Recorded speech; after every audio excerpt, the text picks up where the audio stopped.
encrypted, the entropy will be higher. So this is a common technique that is used by the analyst. They say that we can compute the entropy of a file, and if the entropy of a file is higher, it might designate maliciousness. If the entropy is lower, it might designate as benign. But this has been proven wrong. Also, there are papers where the authors have also proved, like, we can add some benign code in the malicious program so that the entropy of benign as well as malicious files are more or less closer. But I'm just showing you some attributes. Then you have something called as engrams. So engrams are essentially influenced by the natural language processing domain, where we have, let's say, a collection of the assembly code, and we look at the consecutive instructions. Let's say the first instruction is move, second instruction is add, the third instruction is pop. So if you look at consecutive two opcode, then we say we are trying to find out the bigram. So basically, there are several papers which actually look for the distribution of engram. Likewise, we can look for distribution of opcode, and we can also look at the API calls that are invoked by the malware, and we can draw a control flow graph of the API call. Like first API 1 will be called, then API 2 will be called. Based on the condition, we can create a graph. Other than that, an interesting domain started in year 2011, which I will be focusing more today. How do we try to use malware as an image, and then try to leverage the deep learning models which can do image classification for this security problem? Okay, so we will, and this domain is called as malware visualization. And then if you have an engram, you can actually create a call graph. From the engram, you can create a control flow graph. So likewise, in dynamic analysis, we are running the sample in our machine. So we can look for the memory footprints. What are the changes the malware does in the memory? This can be done through certain tools like volatility, which is free, or we can use certain tools for Linux, which is called as Limon. Then we can try to find out new instructions that have been invoked. Also, we can look at the traffic that is going out of the system, the traffic that is coming in the system, and we can look at the runtime API call traces. So this taxonomy can be used for different types of malware. If it's a PDF malware, we can develop the same taxonomy. If it's an Android malware, we can do the same. If it's a Linux malware, we can look at collection of one or more features. So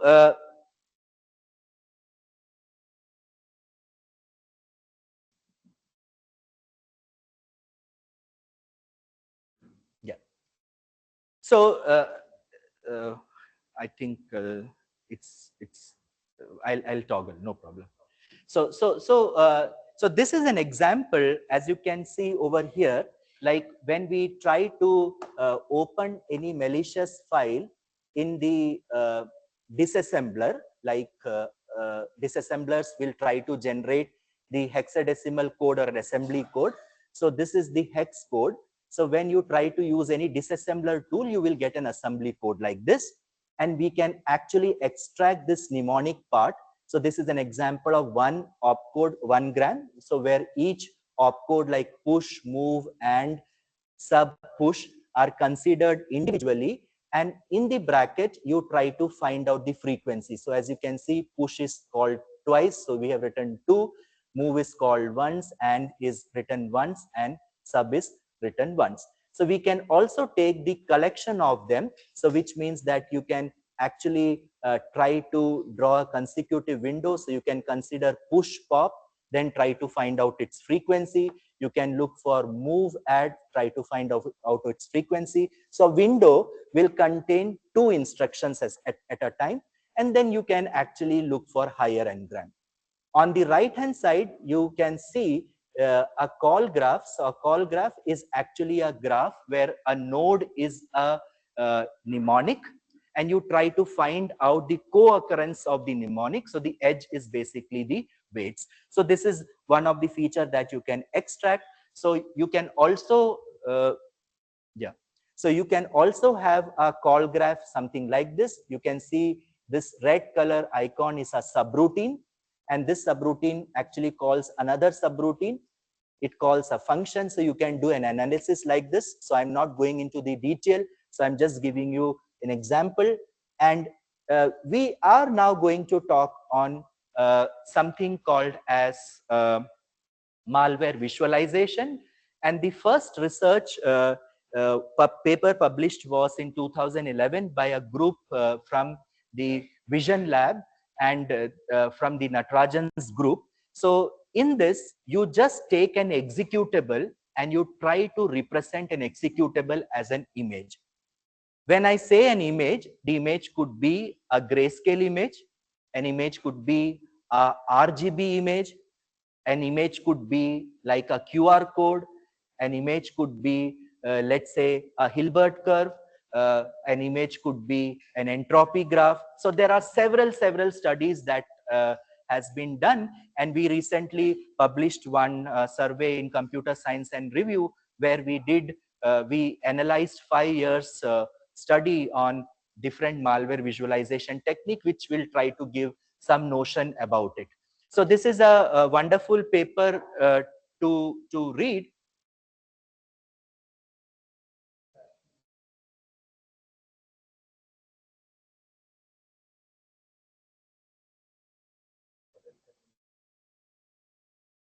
I think things are not showing the way that I want. Maybe you can switch this off. I'll use my mouse. Yeah.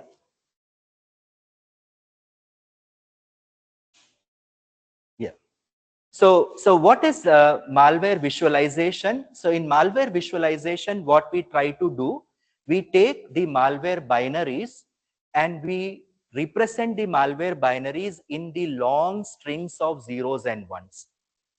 And then what we try to do, we take 8-bit, because 2 raised to the power of 8 is 256, and we know that the pixel value is between 0 to 255. So every 8-bit is represented as a pixel, and you try to take the binary, you try to visualize them in the form of an image, and uh, we visualize it in the form of an image because it gives a general view about a malware.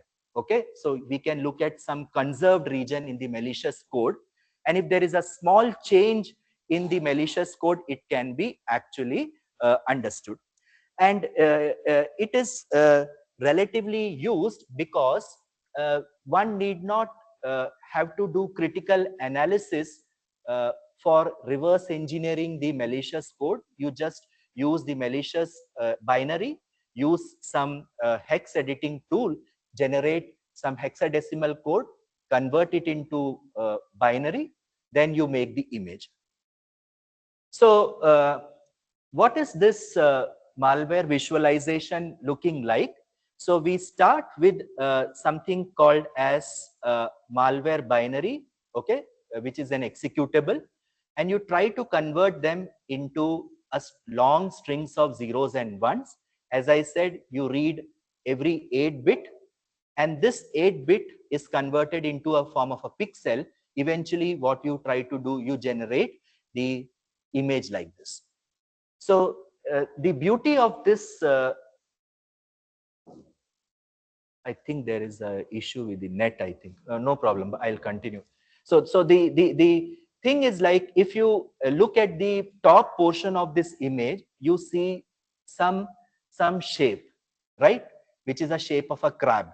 So tomorrow, when we get a sample, we generate an image, and if we get the same conserved region at the top, we would say that this is actually a sample belonging to a specific file. So we can say that our file will belong to this particular family. So if we are interested, I think it's a wonderful paper to read, which is called Malware Image Visualization and Automatic Disassembly.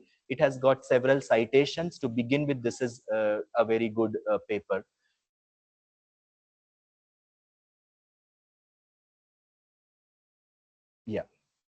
So to motivate you, I am showing three different types of malware. One is an adware, then the second one is banking, and the third one is SMS.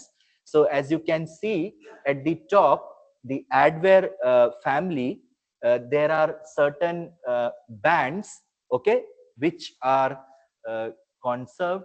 I don't know, I'm not able to use mouse. So like in the lower part, just a minute. Is this the? Maybe you can remove this.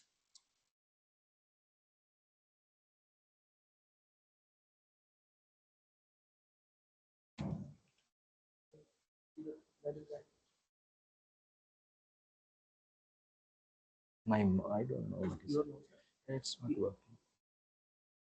Okay, no problem. See, it is slow, right? Okay, okay, okay. We'll. So if you look at the slide, you can see there are three images. So three columns means three different variant, and there are certain regions. A gray color rectangle in the first image at the bottom part. Like in the banking software, also you can see there is a horizontal band. So if you look at three variants of the same family, it is more or less identical.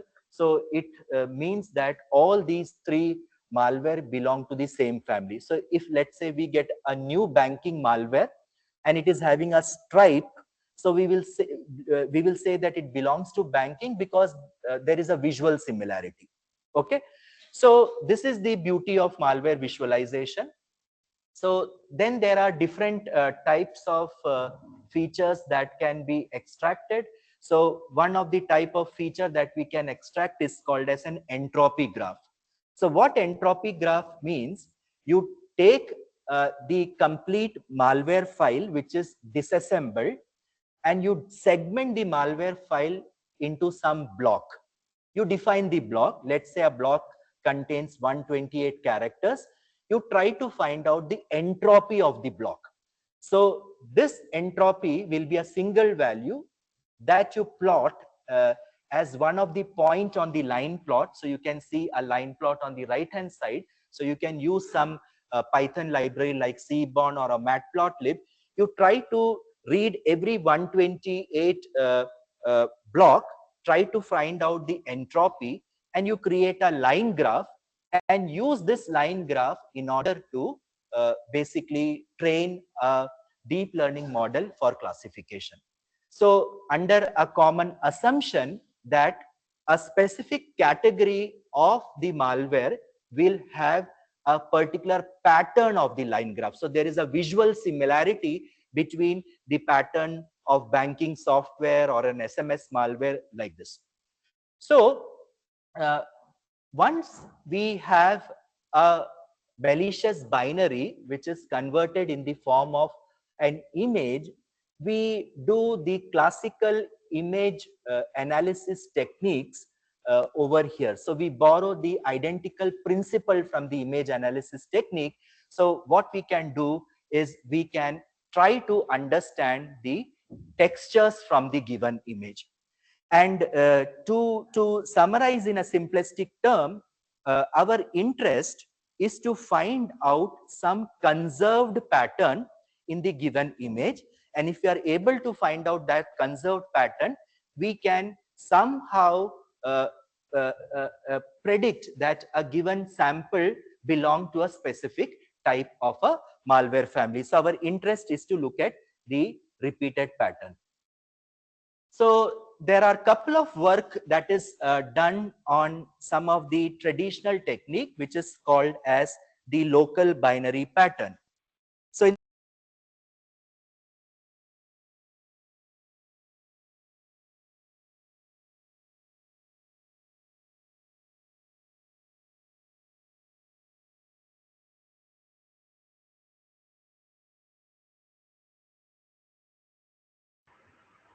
Sir, your mic got muted. pixel, and then we look at the neighbors of this particular pixel. So that means we start with a pixel, we call it as a center pixel, and we look at the neighbor. The neighbor could be one immediate neighbor, or it could be two neighbors or three neighbor, and so on. So then after looking at the neighbor, we try to compute the threshold. So how the threshold is computed? So you take the center pixel, you look at the neighbor, and if the value of the neighbor is greater than the center pixel, what you do, you insert a value 1. If the value of the neighbor is lesser than the intensity value of the center pixel, you insert a 0. So that means given a point, you look at the neighbor and you convert the neighbor values in a collection of ones and zeros. And these ones and zeros are either read in a clockwise direction or an anti-clockwise direction and converted into a unique number between 0 to 255. So this is what is written over here. And to just give you an example, like if we imagine a malware image, an example image, which is a 3x3 image containing a threshold value of 90 at the center. So we compare 200 with 90, since 200 is greater than 90. In the third diagram, we put here a value 1. So the second value is 50. 50 is lesser than 90. So you put here a value 0. Now you can read this grid in the clockwise direction or an anti-clockwise direction. Then what you try to do, the number that you get over here, which is an 8-bit number, is converted into a decimal. So the center pixel value will become 141. So what we try to do is, like, we will take every pixel, consider every pixel as a center pixel, look at the neighboring information, and we apply the thresholding value, and then we try to derive the decimal value for a given image. So once this is done, you can try to learn different artifacts about a given malicious file. So as I said, you can look for a given immediate neighbor. Okay, you can look for an pixel which is 2 pixels away from the center pixel. We can look for a pixel which is 3 pixels away from the center pixel. So you see here a diagram from diagram A to D, where it says that the gray region is a center pixel and R is the radius. So radius will be 1 or 2. If it is 1, you look for one neighbor. If it is 2, you look for two neighbor. Okay, so you can have different representations of a given malicious image because you get a different features. So this collection of image, it shows that you can have different representation from a given image. Now, there is another technique which is called as the gray level co-occurrence matrix. So the gray level co-occurrence matrix is basically relying on three important parts. So the first part is to understand a gray level. So what we try to do is we define the gray level. So the gray level can be defined by us because we know the lower bound of a pixel as 0, the upper bound as 255. We can divide this lower bound and upper bound in several bins. So let's say 0 to 50 is one bin, 50 to 100 is another bin, 100 to 150 is another bin, and so on. So the next task is any image pixel whose value is like between 0 to 50 will be lying in gray level 0. Any pixel of the image which is between 50 to 100 will be assigned a value 1 because it falls in bin 1, and so on. So in this example that you show, unfortunately I cannot move my mouse, I don't know, but I think the slide is self-explanatory. So you see an example where L is equals to 4 means we have defined 4 gray levels. Okay, so on the left hand side you can see an example image consisting value 0, 1, 1, 2, 3, which means the first pixel of a given input image would have been a value which is between 0 to 50. That is why we gave 0. The second pixel that is shown here as 1 would have been a value which is greater than 51 and it is between 100. So basically what we are trying to do, we are representing our given input malicious image into a gray level. So for our example, I have taken 4 as a gray level, but we can take anything. Then the second part of an image where you see a green color band on the horizontal and the vertical axis, where you can see in the rows values written like 0, 1, 2, 3, 4, because 4 gray levels are there, and there are certain columns like 0, 1, 2, 3, 4. So 0, 0 means I am interested to look at the co-occurrence of the pixel 0 and 0. 0, 1 means I am interested to look at how many times the pixel 0 and 1 co-occur. So what we are actually trying to write in the second part of the image is basically the co-occurrence of the pixels. And the third part of an image shows the orientation. So which means that you take any pixel and you try to learn different textures at different angle. So you can try to create a feature at the 0 degree. You try to create a feature at, let's say, 45 degree, and in this example it is given like 135. So how do we try to derive different types of features from the given file? So it will come by the time I reach here, so the screen will be already displayed. Yes. So on the left side, let us assume on the top, on the left hand side, we have a gray level matrix which is actually written with a value 0, 1, 1, 2, 3. So now what we are interested to be doing is like we will try to find out, like for a given sample, we will try to find out the feature. So as I said, you can take a pixel and you can try to derive a feature at 0 degree, 45 degree, 90 degree, and 135. So that means for a given sample, one sample, we are trying to learn different textural pattern. So if you look here, for an example, like I am taking example of the four gray level, and there are certain things that are actually highlighted in, let's say, different colors. So what are these? So if I want to find out the pixel 0, 0 occurring together, what I will try to do, if the angle is 0 degree, so what I will try to do, I will try to look at this gray level matrix of a given malware file and try to see in the horizontal axis how many times 0, 0 is co-occurring. So if you look here, 0, 0 means 1, okay? And that means from left to right, and from right to left, if I move, so it is 2. So that is why you write here 2, and you write here 2 because this location is corresponding to 0, 0. I hope it is clear. Likewise, if I want to find out the occurrence of 2, 3, so I will try to locate where I will put 2, 3. So I visit row number 2, column number 3. So here I want to find out the frequency of 2, 3. And since we are looking in the horizontal direction, so we have 2, 3, this is 1, 2, 3, this is 2, 2, 3, this is 3, 2, 3, this is 4, 2, 3, this is 5. But then we look at the reverse direction, 2, 3, this is 6, 2, 3, this is 7. So you put here 7. So eventually what happens is, for a given image, for a particular angle, we try to find out the co-occurrence representation of a given sample. So which means that for one malware sample, we are generating 5 different variants at different degrees, like 0 to 135.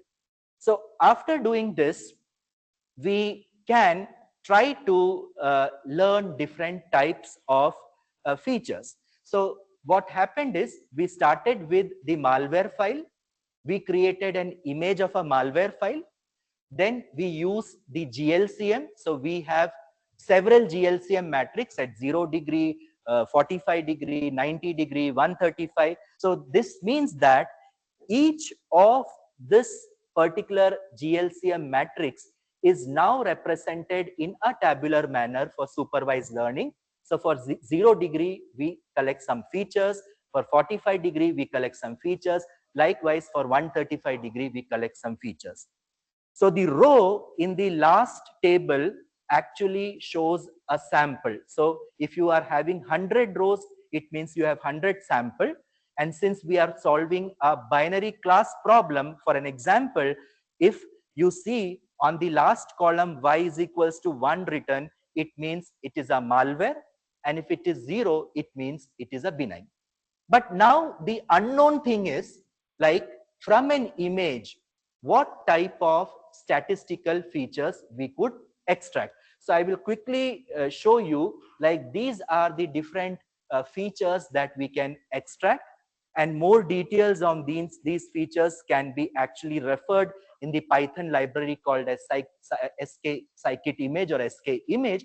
You can extract the contrast from a given image, you can extract the angular momentum, you can extract the joint average. So if we try to count, if I'm not wrong, we can have from a given image 8 different numerical values, a scalar values that you can find out. So which means that at 0 degree, we can find out 8 values. At 45 degree, we can find out 8 values. Likewise, for 135 degree, we can find out 8 values.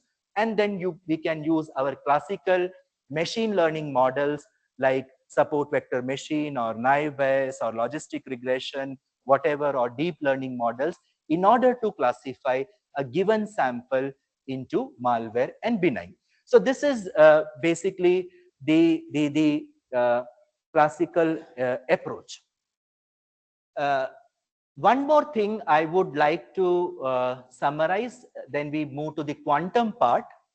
We also have several studies where we are using some sort of a filter, uh, specifically the Gabor filter, which is a bandpass filter, uh, to which is applied onto your given image, which allows a specific type of frequencies to be passed. So that is why we call it as a bandpass filter. A mathematical representation of a Gabor filter is over here. So don't get intimidated by the equation. In an essence, what we try to do is we create several filter banks. So which means we create several bandpass filter, and we allow our image to pass through these bandpass filter. So let's say I have 5 bandpass filter created. So for a given malware image, I will have 5 different representations. So once we have 5 different representations, what we can do, we can try to use the GLCM and create certain attributes. So which means that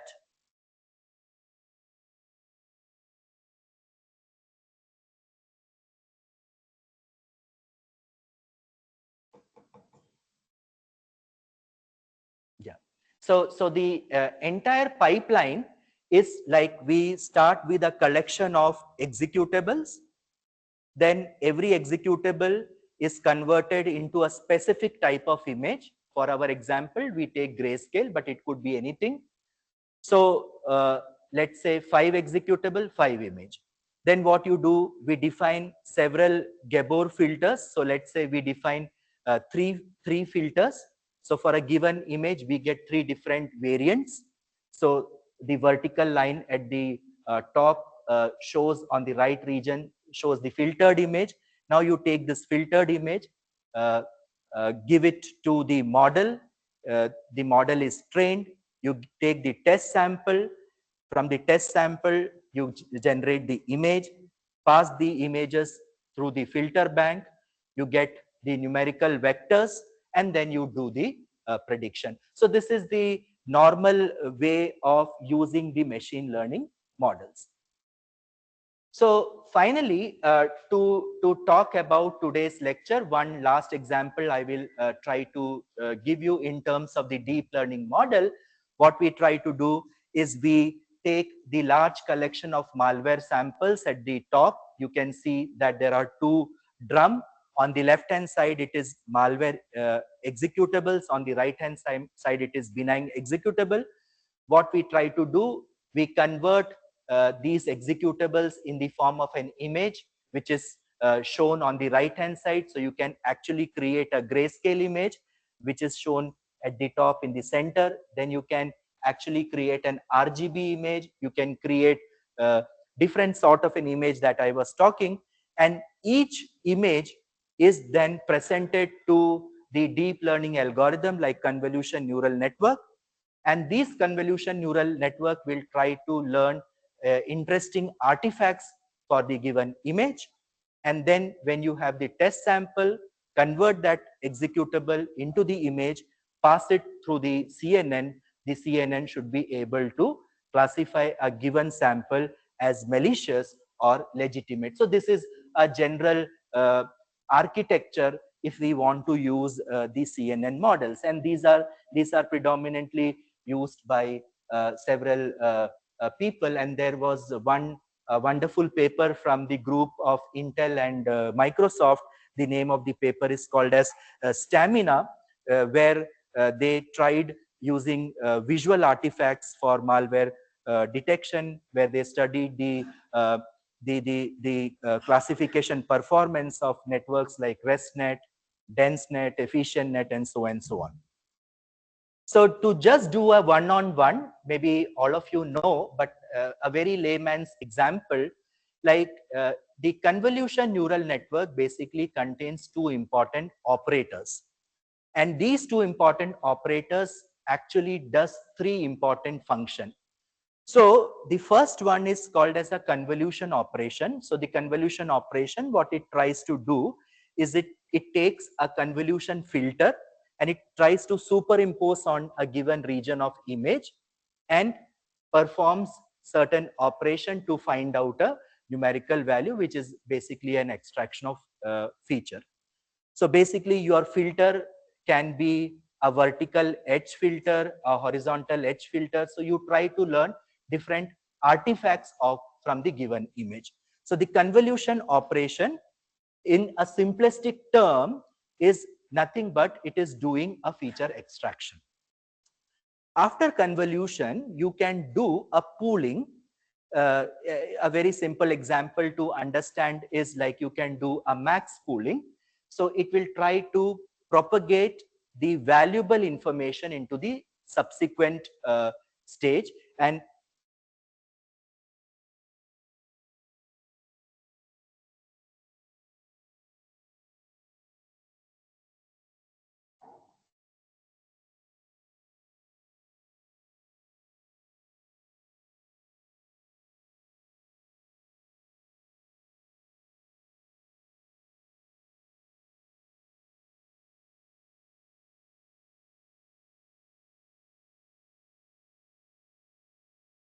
I request you not to, please. It's disturbing my flow. Please, I'll manage for some time.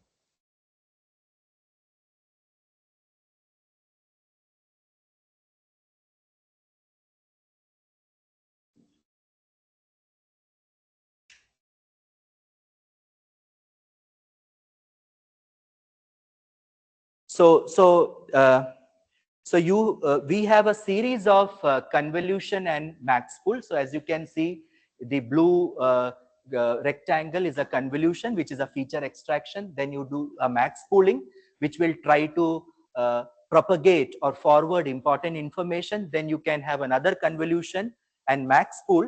So you know that the input is an image. So which means you have an n cross m matrix. So you are performing an operation always on a matrix. So the output after convolution and pooling will be a matrix. So this convolution and max pool, it tries to extract different types of artifacts. And finally, for the prediction, what we try to do, convert this matrix as a one-dimensional vector. So in the Python libraries, it is called as flattening.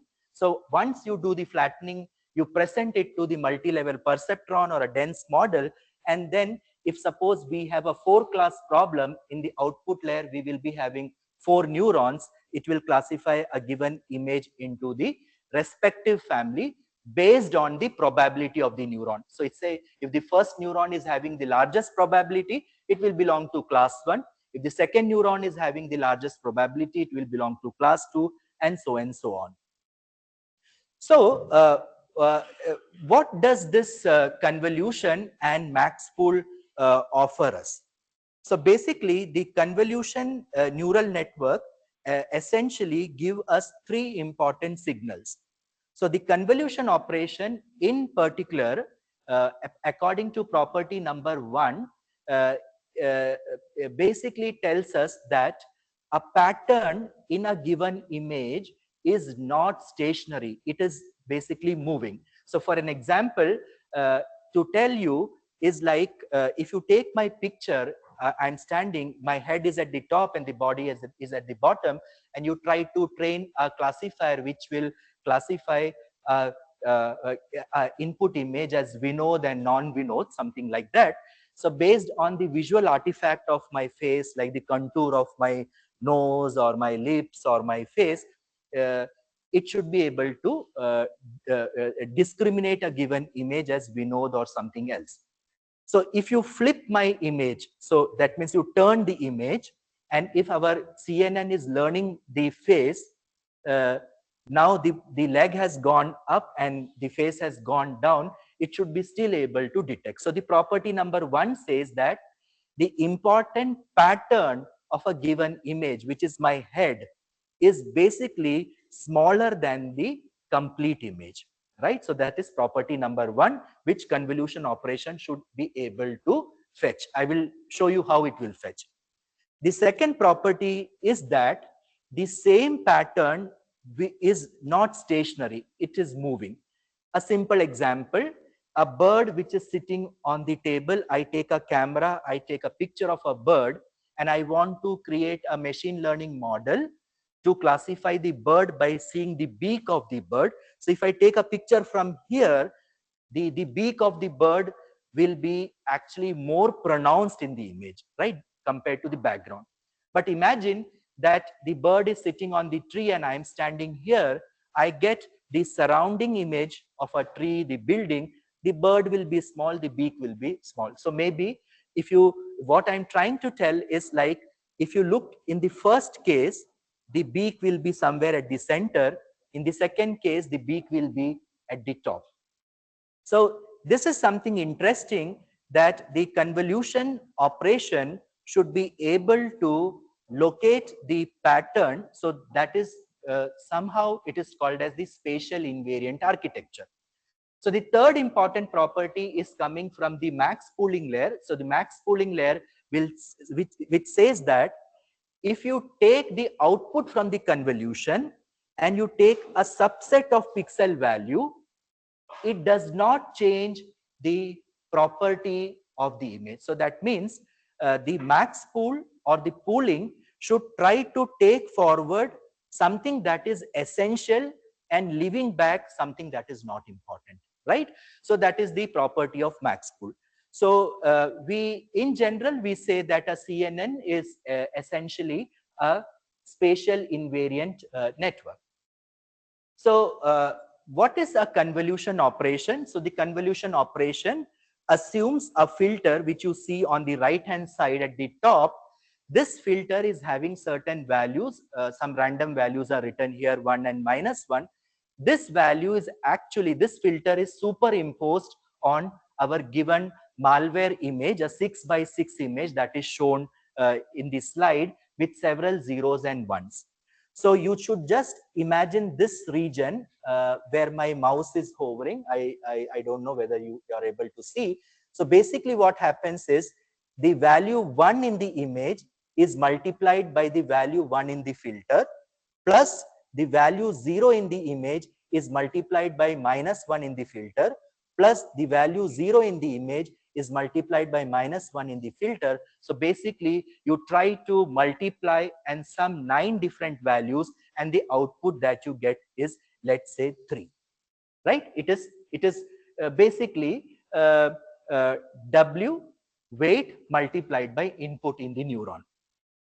Now what you try to do, you move the filter by 1 pixel, which is also called as striding, or you move the filter by 2 pixel, which is called as stride length is 2. So it depends on how we want to stride. So in this example, you can see that the first two columns are skipped, so the stride length is 2. Again, you do the convolution operation. Let's say the value that you get is -3. Now, what is the interesting property of convolution as per three properties that we studied? So if you look at the top, after doing a convolution operation on a given example malware image, let us assume that I'm getting a value which is shown in the circle, something like this, where there are two values which is actually inside a blue rectangle. So here the blue square. So here there is a 3 and here there is a 3. So if you look at this particular region where the filter is superimposing, both these regions are similar. And if we try to convolve these through region with the filter, you get the value 3, which essentially gives us a signal that a given image has a identical patch. And this patch is not stationary, it is moving. So this is one of the clue that we get out of the convolution operation. So according to property number 2. So after this, we can learn several features from the given image, which means we need a new filter which learns a specific property. So let's say filter number 1 learns horizontal line. Filter number 2 learns vertical line. Filter number 3 learns oblique line. So that means when you take one filter, do a convolution operation, you get one output. You take the second filter, you do a convolution operation, you get second output, and so on and so on. So this output is essentially called as activation map, and these activation maps are actually a specific feature representation that has been obtained by convolving a filter over a given image. So that means in this diagram, you can see two feature map, one colored in blue circles and another colored in orange circle, because we are using two filter. So after convolving, we will do a max pool, and the max pool will actually try to take a maximum value in a 2x2 grid. So that means after convolution and a max pool, I get a new representation of an image, which is again given to the next convolution and a max pool, I get a new representation of an image. We can have as many number of convolution and a max pool based on the architecture of the deep learning model we are using. And once everything is over, what we try to do is we will flatten the matrix and we will present it for the prediction module, which is shown in the next slide, which will come in half a second, I think. Yes. So after this, what you try to do is you try to arrange all the values in the flattened form, and you try to send it to the fully connected network, and the fully connected network will try to solve the classification problem if you have n classes, or it will solve the binary class problem if it is malware versus benign. So this is a basic one-on-one on the convolution neural network. So we have done with the classical part, and I don't know whether it is a break time. I'm not sure. Huh? Yeah, okay. So 11:15.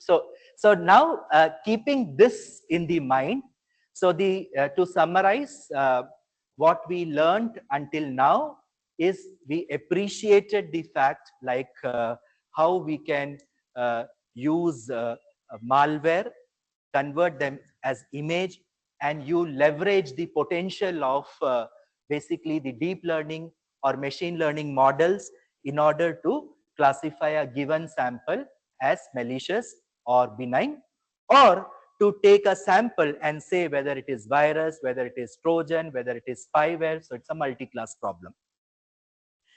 So we, in this pursuit, we also understood different derivations of features in the image space. One is LBP, another is the gray level co-occurrence matrix. We also understood how to derive the new feature space by applying the Gabor filter. And uh, so we also learned how the input image can be represented as a vector, or the input image can be represented as an image. And finally, we learned how we can use a deep learning model like convolution neural network for classification, right? So now we are going into the quantum world. And before we move into the quantum world, and I prepared a long lecture, but I saw there are many hurdles today because every day is not good for the teacher. But I'm sure I will give you some important gist. So we will try to now understand uh, what is available for us in the computing world today, and how can we build a malware classifier. So we are moving on to the domain of quantum neural network. And before I do quantum neural network, I will show you one picture which is coming right. Yeah, it came. So we are actually discussing about what is quantum machine learning. And this diagram is you Google, it pops up as the first diagram in the in every site. Okay. So as you can see here, like it's a 2x2 grid that is shown with the horizontal axis as the data processing device, the device which is going to process the given data, and the vertical axis is the data that is generated. And in this 2x2 matrix, one of the cell is highlighted, and this would be the focus of our lecture, because this is the potential that is available for us today to experiment. So all of us are experimenting in this domain, which is CQ. So where C stands for classical, Q stands for quantum. So when I say C, uh, classical data, classical device. So classical data means image for a malware is a classical data, or a network packet that is extracted by running a malware on a device is a classical data, or system calls that are extracted from a malware is a classical data. And classical device means either your computer or your smartphone or whatever. Okay. So CC stands for taking classical data and analyzing the sample on the classical uh, uh, system. You use SVM, logistic regression, and so on and so on. Then the second part in the horizontal part, which is CQ, which means you take the classical data, okay, from the classical device, which can be the image, which could be a GLCM feature, which could be a bigram, which could be a string, which could be anything that you can imagine, and then try to run a quantum algorithm, okay, so which is like Q. So you run the data processing device is basically the quantum device. So which we don't have today, but thanks to different companies that they are offering some services, we have some libraries like Penny Lane, we have libraries like Qiskit, uh, where we can actually run some ML models. Then we have QC, which means the quantum data, okay, and the quantum data is actually collected from certain samples from different quantum sensors, and then you run the machine learning model on the classical device, our normal computer. And the last one is the quantum data and quantum device, which is the near future. We don't have this, right? So it is still in the inception domain. So my talk will be now surmounted on a fact of CQ, which is basically hybrid model, which is the classical model, data collection from the classical device, and we build the quantum models. Okay, so we will be discussing today for some time on yeah, on something called as quantum convolution neural network. And as I told, this I use for my teaching. You will find numerous examples which will try to make things more clear. So the entire pipeline, it is abbreviated as QCNN, and this model was published in 2019, if I'm not wrong, in the Nature Physics paper by a researcher called Irene. Okay, so it's a wonderful paper to read, and I'm going to show you the gist of the paper and how people have been using this in malware detection domain. So you just have to remember the basic architecture of a CNN. You have an input, you have a convolution, you have a max pool, you have a convolution, max pool, convolution, max pool, which will help you extract features, and eventually you have a prediction layer. So the same thing is also shown in the diagram with some difference, like the first line is an input state. So the input state is not the input that we see, like not the pixel values or the numerical values. It's the quantum state. Okay. So we know the quantum basis state as 0 and 1, which is called as ket0 and ket1. And in block sphere, we have through superposition, we can have different states. So the input, the actual input which is collected from the classical device have to be mapped into a quantum state. We will see how. After that, what we try to do is we will use a convolution operation, which will be a collection of unitary operation, which will see, which will help us extract feature. Then we will do a pooling, which is shown by V1. Then you have several convolution pooling. Finally, you have the fully connected network. After fully connected network, you want to find out whether a given sample is malicious or legitimate, which means that the quantum uh, output should be measured. So when we say measurement, what it does is like your quantum states are actually collapsed either to 1 and 0, so where you can try to find out whether something is malware or benign. So this was an introductory part. So let's try to understand this in the next diagram. So this is not uh, the one that I have made. So this is from the paper, the convolution neural network paper, and this is the circuit.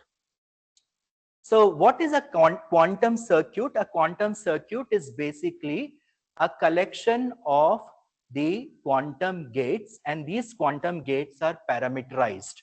Okay, and it performs several operations. So if I try to correlate the left and the right hand side, so you have the input, which is shown here by PIN. We will see how this PIN is created, but you should understand that your data is coming from your classical device. So you imagine it's a pixel. Okay, then you have here the first convolution. So this first convolution is actually shown by a unit which is called as U1. We will see what is this particular U1. And interestingly, what it tries to show is that if you assume U1 as 1 pixel now, which is not a pixel, just try to assume. So this is a pixel Q1, Q2, Q3, Q4, Q5, Q6, and so on. The convolution will actually take a pair of pixel Q1, Q2, apply some operation, generate an output. Then it takes consecutive pixel Q2 and Q3, apply some operation, generate an output. Q3 and Q4, apply some operation, generate an output. So in a sliding window, it tries to learn the correlation between two input, Qi and Qi plus 1. So that is the basic idea. So after convolution, the next thing that you see is a pooling, which is shown here by V1. Internals, I will tell you, in the quantum world. And this band in the center, which is called as the subsampling, where you can see certain units called as V1, and every unit is having a measurement. So measurement means there will be a collapsing operation. And then if you want another convolution, then you place some u units. Okay, try to learn interaction between every two unit. Then you use a subsampling. Then if you want for another convolution, you place another u units, which is u3. Then you apply the subsampling, which is your pooling. And finally, what you do, you give it to the fully connected layer. The output of fully connected layer, you perform the measurement. Okay. So in case of deep learning or machine learning, what happens is, when you train, you have an input, you have an associated class, you pass it through your network. The network, while training, will do a prediction. And at the output layer, we try to compute the loss or an error, which is basically the actual label and the prediction. If the difference between actual and prediction is higher, which means there is a high error, we try to back propagate the error. So that means we try to change the weights of your network. Okay, but in case of quantum, it is not possible. I will tell you why back propagation is not possible. But how do we do back propagation also, we will discuss. I think we can take a break. It's 11:15. Okay, thank you.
you just click the laser at the bottom in this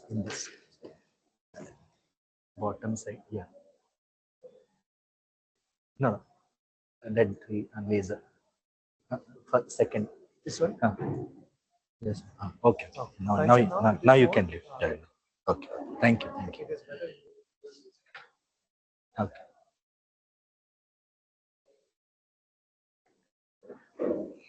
Okay. Is it shared, right? Shared. Yeah. Okay. So welcome back. So we just have the last couple of uh, so we start with the quantum convolution. So I think my time will permit only to discuss quantum convolution, even though I will share my slides where you can see how quantum neural network and quantum SVM can be implemented. So how do we do it? So we can start with this first step. You take a given input, and this given input which can be assumed as an image, or it could be assumed as a malware file which is converted into a feature vector. We try to take the principal component of a given malware image. So basically what we try to do, we apply the principal component analysis. There is a reason. So this principal component analysis will try to reduce the dimensions by generating several principal components which are essentially orthogonal to each other. So there is a running example. Let us imagine that a given malware image of height X and Y, okay, is after applying a PCA is actually converted into this mathematical vector of size 8. So X is equals to like 0.2, 0.7 until 1.4. So essentially, which means that our interest is to convert a data from the classical system after applying PCA so that it could be mapped into the qubits.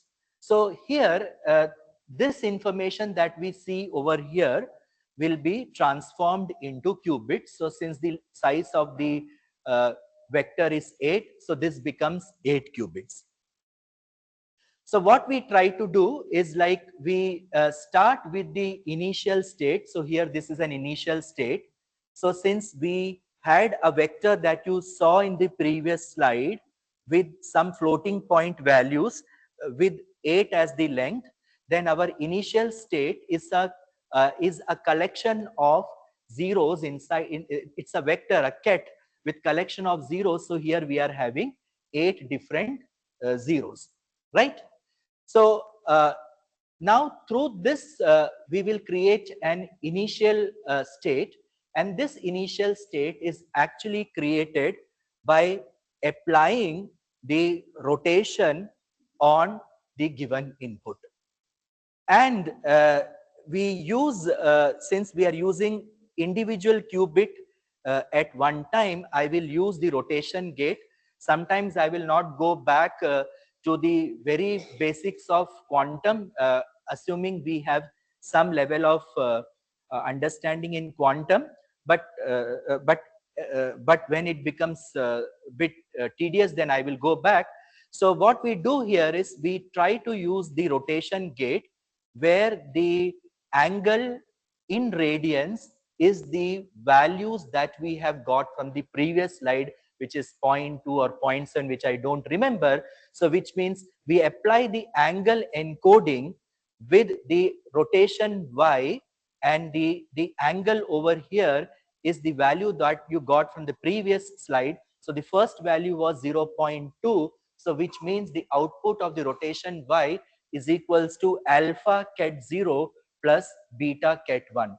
So when you apply the y gate on your given input, let us assume we get an output something like this. Okay, you have to believe me at some point of time. And then if I take the second value x2, I apply 0.7 radians on ket 0, maybe I will get alpha ket 0 plus like 0.343 ket 1, which is nothing but the feature representation of every value that we have got in the previous slide. So the next step is this particular part, which is our convolution, where you can see that you have several units which are named as U sub I. And we know the job of the convolution in classical CNN is to have a convolution filter being superimposed on a given image and performing a weighted multiplication with the given input patch and the filter and performing the addition to generate a scalar value. So what we try to do, this convolution operator in the classical case tries to extract the features, and this feature extraction is through the convolution operation. And in our case, the convolution is a sliding window which will try to learn the interaction between every two input values. So here you can say that we will be using a sliding window which is identical to capturing the relationship between input Q1, Q2, input Q2, Q3, input Q3, Q4, likewise input Q7 and Q8, because we assume that our input is mapped to basically 8 qubit, right? Because we have also the possibilities of 53 qubit systems we have, but it is not necessary. Just for the sake of an example, you can draw 3 PCA, that means we can have the 3 qubit system. So mathematically, this convolution operation will have a unit like U sub 1, okay, and with a theta of the input, and the whole convolution operation is mathematically written like this, where we read it from right to the left, which is u raised to u superscript of 1 2, which means it is trying to learn the relationship between q1 and q2. U superscript of 2 3, it is trying to learn the relationship between 2 and 3. Likewise U superscript of 7 and 8, which is trying to understand the relationship between 7 and 8, input 7 and input 8. In general, we will say the unit ui comma I plus 1 is essentially trying to derive some relationship between the pixel I and the neighboring pixel I plus 1. So which boils us to an important question, like what is this U unit? So basically, what is the question that we are asking is what is inside this U unit? So the U unit that we are talking about is nothing but a controlled NOT gate, okay? And in between the controlled NOT gate, we are having the rotations, which is rotation y on some parameter theta 1 and rotation y around some parameter theta. We will discuss like why this is used. So this U1 is nothing but a conditional NOT followed by rotation y on theta, tensor product of rotation y theta 2 and C naught, and this theta 1 and theta 2 are our learnable parameters or training parameters that is done using the training process. So if we want to break down it into a simplest term, so U1 is the 2 qubit convolution. So basically what U1 does, it takes the input Q1 and Q2, it applies this operation, it takes Q2 and Q3, it tries to compute C naught, sandwich of the rotation and C naught, and it takes U7 and U8 and it tries to find out some convolution relationship between them.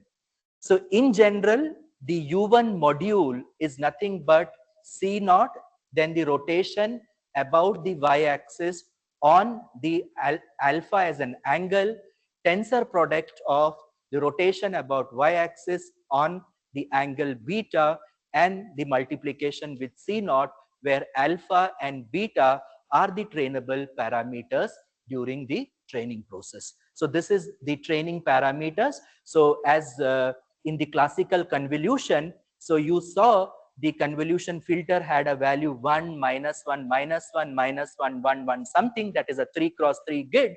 So we start with a random value, but during the convolution, during the training process, what happens is the values inside that filter is eventually learned. So here, what we try to learn, we learn the values of alpha and beta, which are the trainable parameters. So let us move back to our training the example that we started with, where our input features was x1 is equals to 0.2 and x2 is equals to 0.7. So basically, I want to learn some important relationship between Q1 and Q2 in the quantum world. So I take this particular input and I will convert it into the quantum state. So the first qubit is basically R of 0, R 0.2 ket 0, which is alpha times 0 plus beta times this.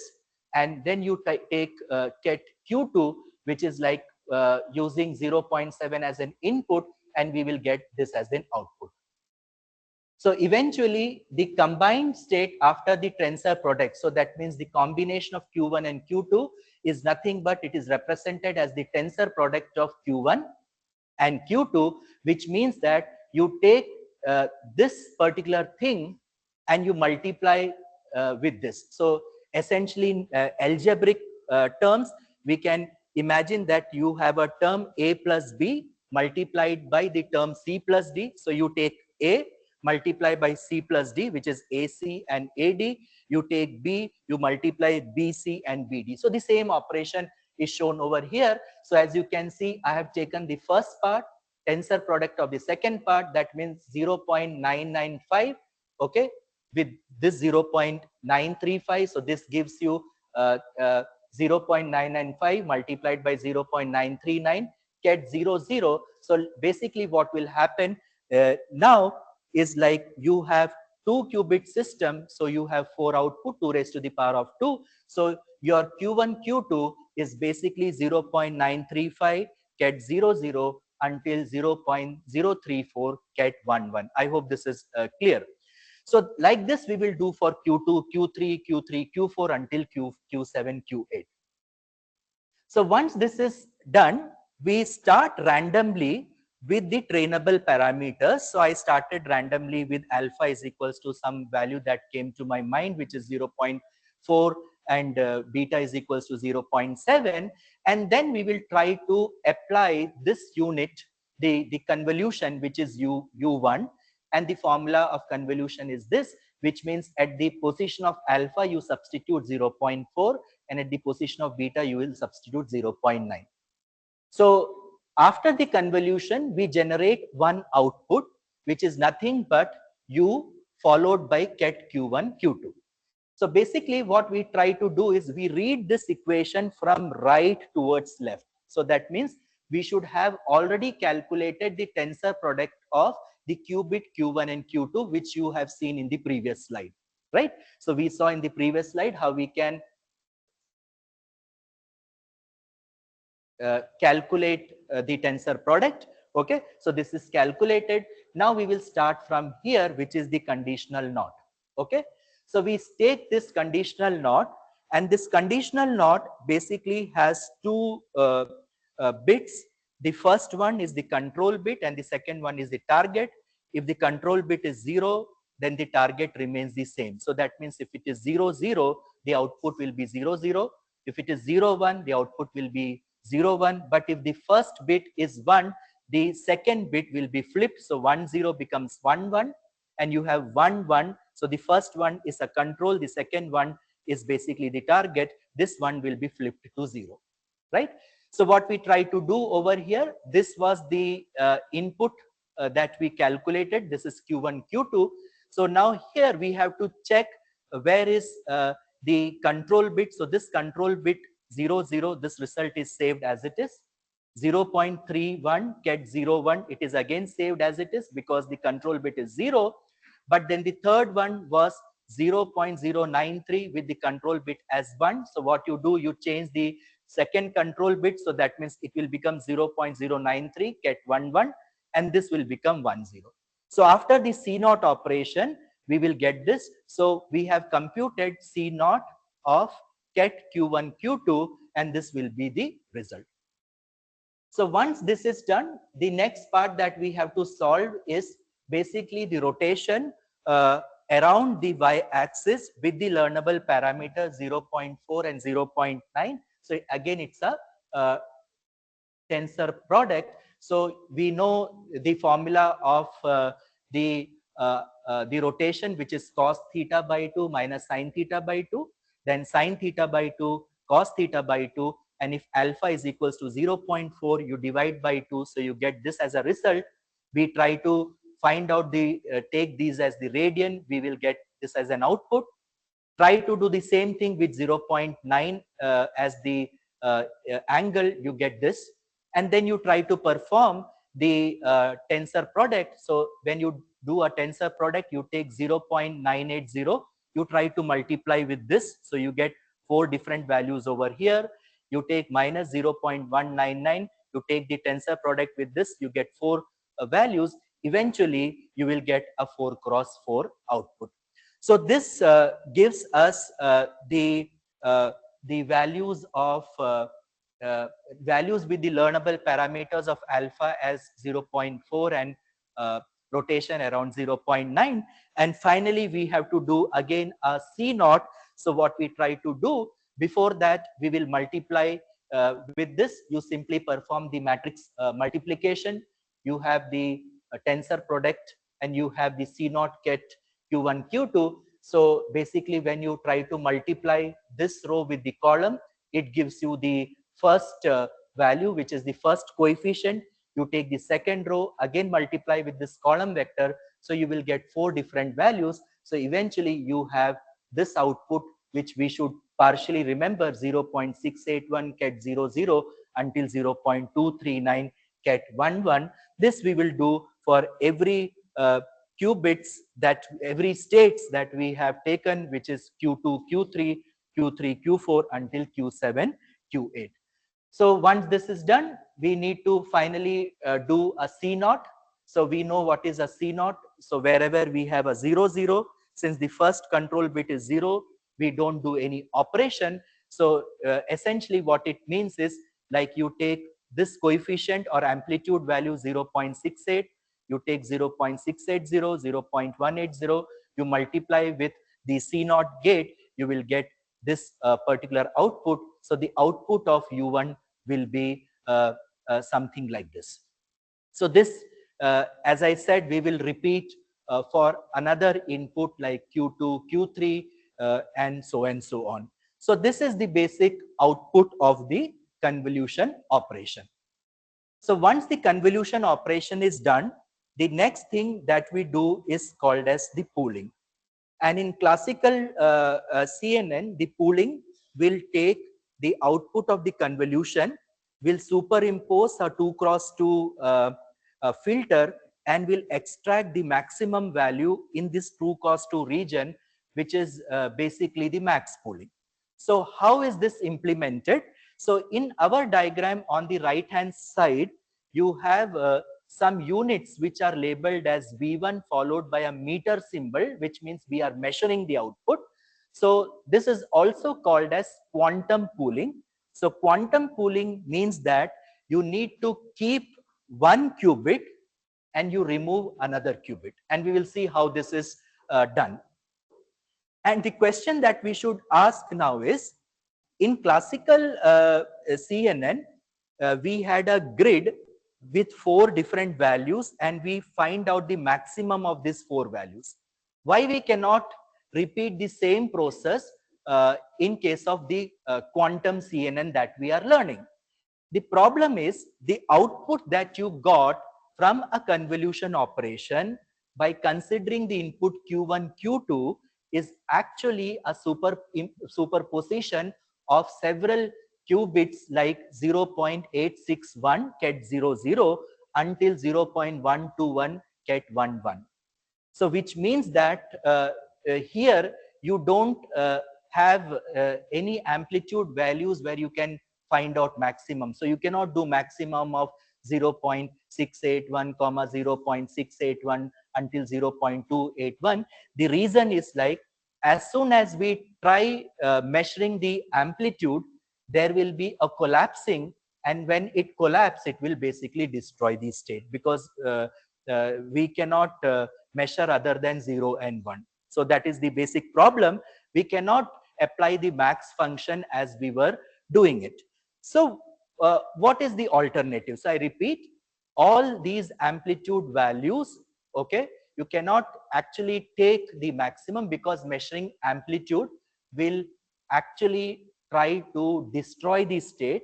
Because if you remember, I don't know if you remember the block sphere, and if you try to measure, it will either give you an output as 0, or it will give you an output as 1. So as you start measuring, what will happen? It will destroy. So that is not possible. So there has to be an alternative. So what they proposed in their article, it started again.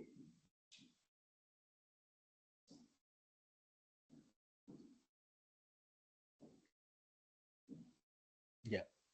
So what is the essence that we have understood through the quantum pooling? So the whole job of pooling operator in classical CNN was, out of the 4 value, just take the 1 value. So the essence is the same. You start with some numbers, okay, and you generate 1 output. So for 4, you generate 1. So here for 2 qubits, Q1 and Q2, you try to generate only 1 output. So the essence is same, but the approach is different. So what quantum pooling does, the whole job is to reduce the number of qubits. And how do we reduce the number of qubits? You have to discard some qubits. So we will remove certain qubits. So how do we remove the qubits? We will remove the qubits if one of the qubits have already transformed sufficient information on the another qubit, then we can remove one of the qubit. So that is what is highlighted, like information has been transferred to the neighboring qubit through the convolution operation. So once it is done, we can actually remove the qubits. So let us try to internally understand how we can apply the pooling operation. So in order to apply this pooling operation, we will take the output that we have got by taking 2 input after the convolution. That is, we are talking about the input Q1, Q2. So the after the convolution operation, the output that you got is something like this. Now, if you look at this particular output, essentially there are 4 subterms in which 2 terms is having qubit 0 as the leading one. So for example, 0 and over here in 0, 0 and 0, 1. And then we have 2 terms where 1 is leading. So we have 1, 0 and 1, 1. So essentially what we are trying to do, we are trying to find out the probability of Q1 is equals to 0, which means our focus will be to look at the subterms where the first bit in the 2 qubit is 0, 0. So that means my focus is these 2 things. So it says that what we need to do, we have to monitor the states whose first qubit is 0, 0. So which means I will be looking at ket 0, 0 and the term with ket 0, 1. So that means these 2.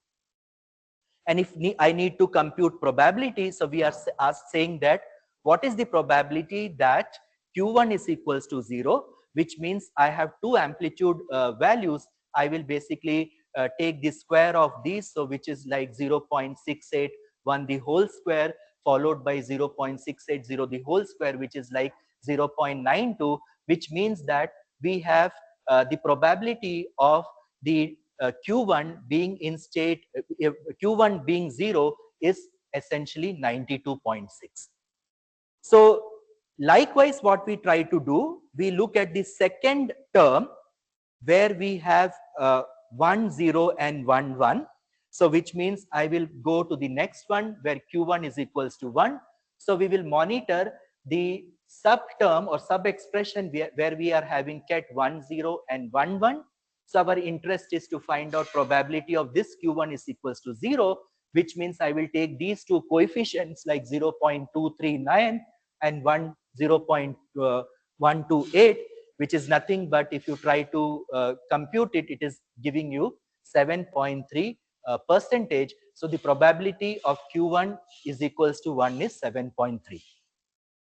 Tomorrow, after few years, we will be having the quantum ready machine. So the max pooling operator will be like, it will choose either Q1 is equals to 0 or Q1 is equals to 1 based on this probability values, because as we computed, the probability value previously was Q1 is equals to 0 is 92.6 and for Q1 is equals to 1 is like 7.3. Unfortunately, we are not in an era of the quantum hardware, so we cannot do it.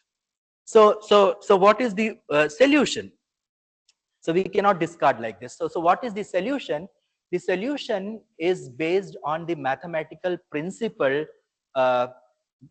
where we borrow the concept of density matrix from the linear algebra, and in particular, our interest is to find out the partial trace of a given matrix. So I'll tell you what does that mean.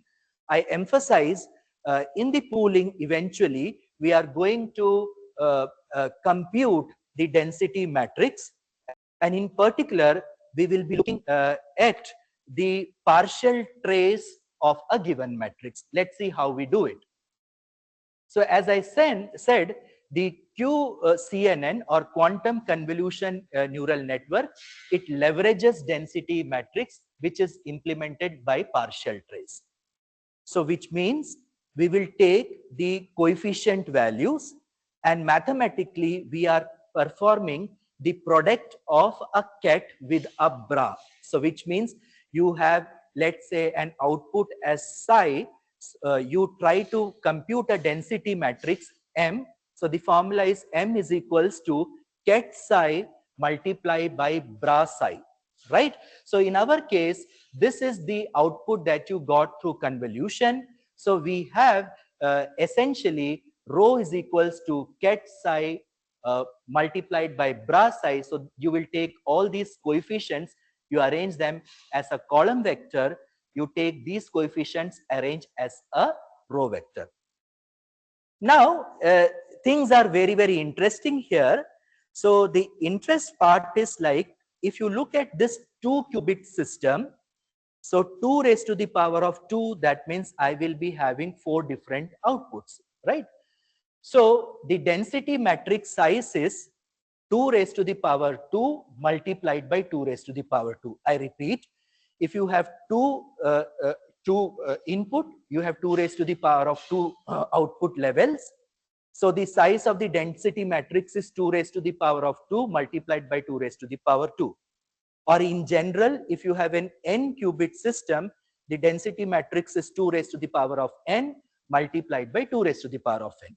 So which means that if I am having this this matrix, and if I want to find out the partial trace of this matrix, before that I should have the density matrix of these 4 inputs. How do we generate it? We will see in the next slide. But how the partial trace is computed?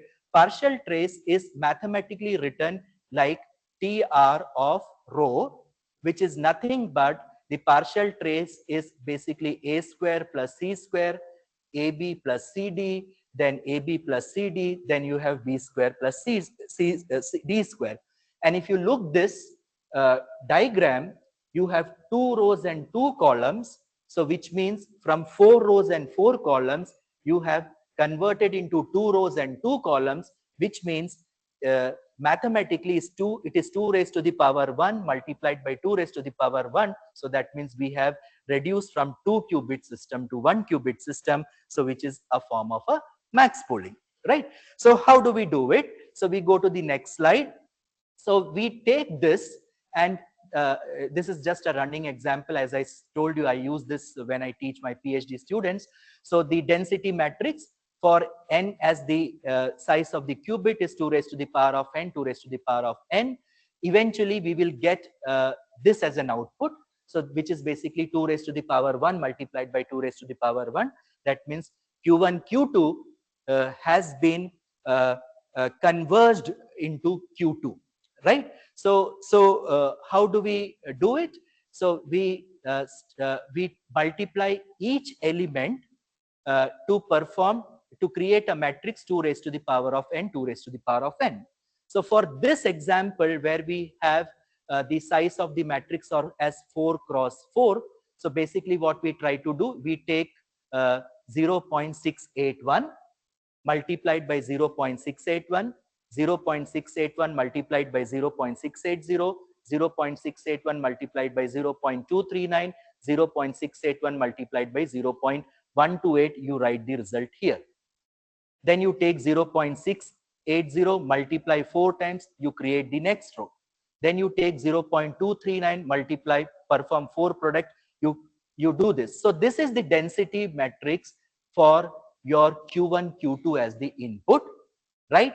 But through this density matrix, you apply the previous formula, you compute the partial trace, you will get a matrix of size 2 cross 2. So that means we started with a 4 cross 4 matrix, we ended with a 2 cross 2. That means I started with Q1, Q2, and I ended with Q2, which is nothing but our max pooling. Is it fine? I hope it makes sense, right? So once this max pooling is done, so this has been repeated to just show. Yeah, so once this max pooling is done, we will come to the next part, the next convolution block, right? Then we have the fully connect, the max pool. Then if we have the next convolution, we repeat the same process. Now, what is the problem now? So we are going to step 5, where we have convolution 2D, where one surviving qubit is this. Okay, so Q1, Q2, let us assume that this is the output, and Q2, Q3, let us assume this is the output. Now, in order to perform the convolution, basically what we need to do is we actually have to learn the interaction between this and this, because you know it's a sliding window protocol. We are trying to learn the interaction between every two output. So as in this diagram, so it says that we need to understand the interaction between row 2 and row Q4, which is nothing but we again perform the tensor product of these two. So when we perform the tensor product, it is very easy. You take this, you try to multiply with this, you take this, again you multiply with this, you take this, you multiply this, you repeat this process, which I'm not discussing in the interest of time.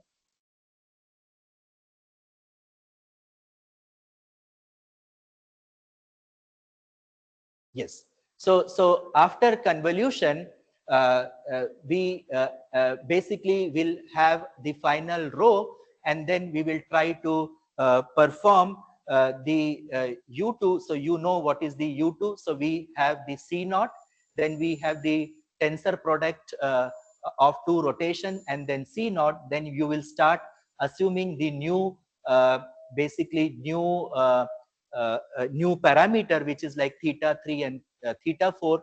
You apply this formula, you will get basically the new convolution operation, and then you repeat the pooling that we discussed previously. You keep on doing it, and after you do this, you will go to the fully connected network, and in the fully connected network, again some computations will be performed, and then you finally measure the output, and by measuring the output, you will get the final result. Okay, so as I wrote in the last time, and I also saw some chat like how the back propagation is done. So we have time, we will quickly discuss about it. I hope the convolution part is clear, but still the backpropagation part is basically a black box. We will discuss that.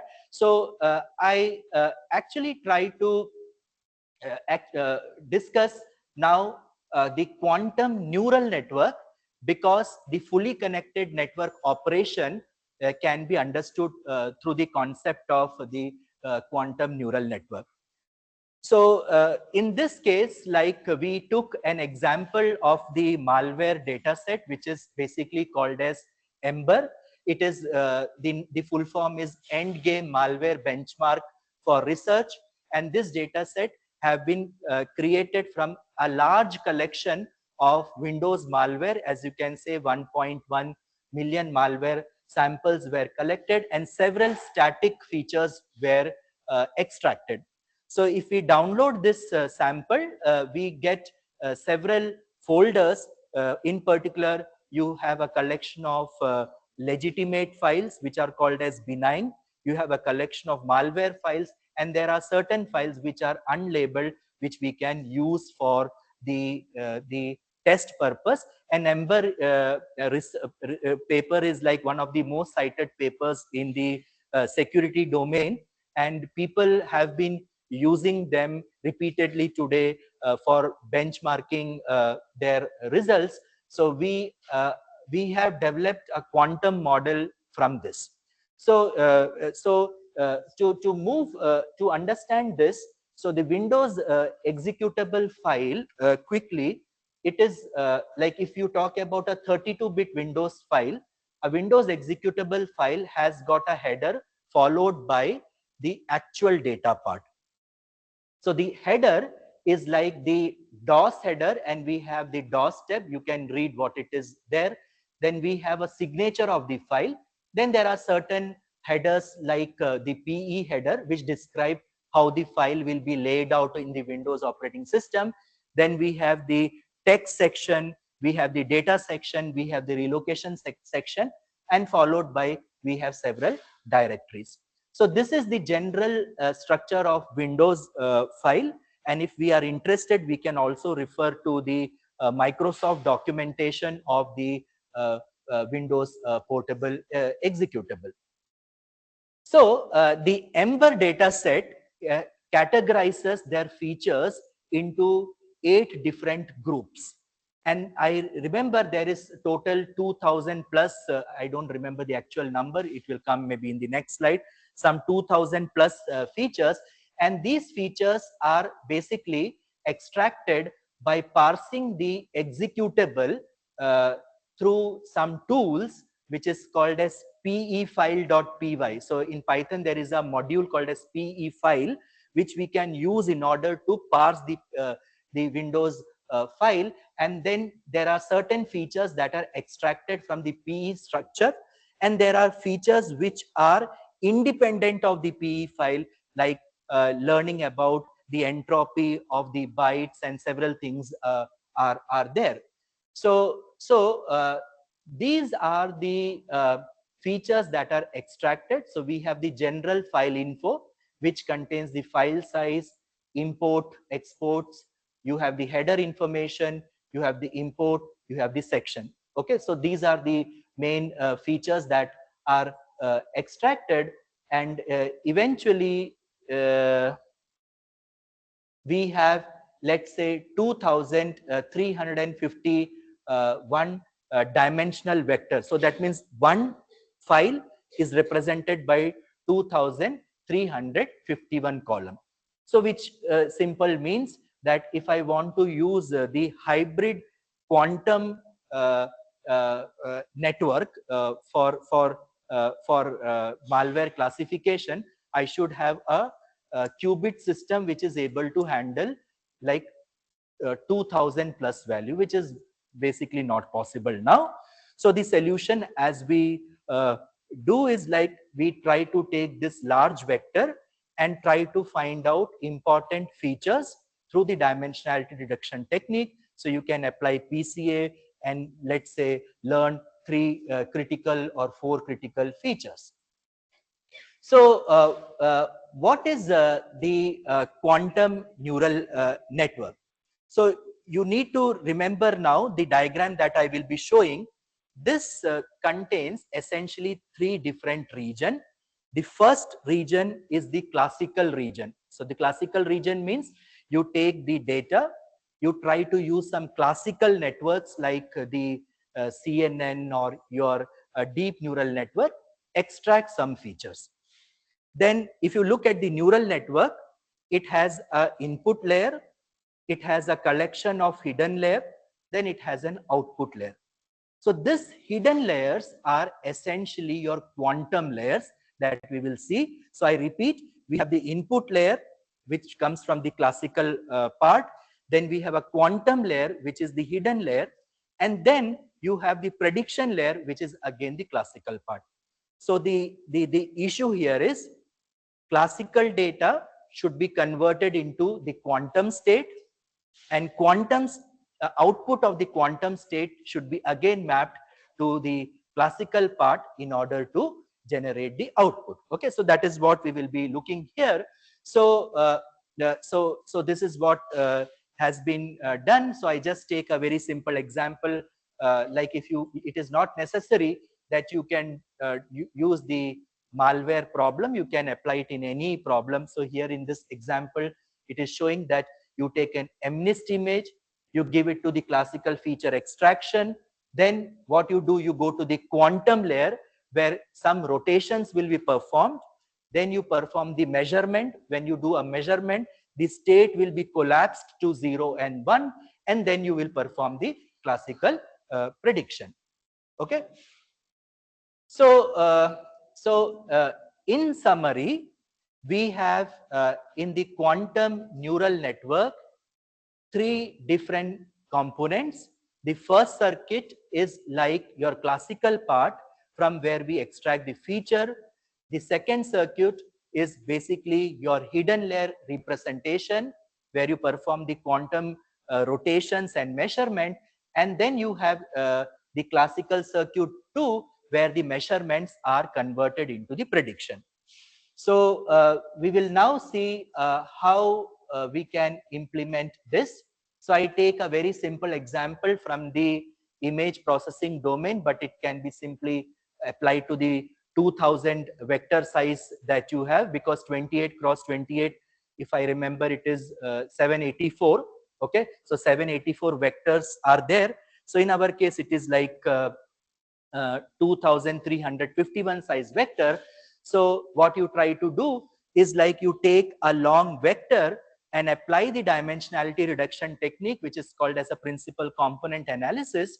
And then you look at the quantum device where you want to actually run your experiment. Let's say I want to run it on a 3-qubit system. So what I do is like I will try to extract three principal components out of the 2351 vector. And in the case of MNIST, which is the digit classification problem, from the 784 pixel values, we try to find out three principal components. So then the first thing is the classical input. So if we try to recall the machine learning classes that we have studied previously, like in the dense neural network, we have a layer which contains collection of neurons, and every neuron by say performs two operation. It performs the summation of the input.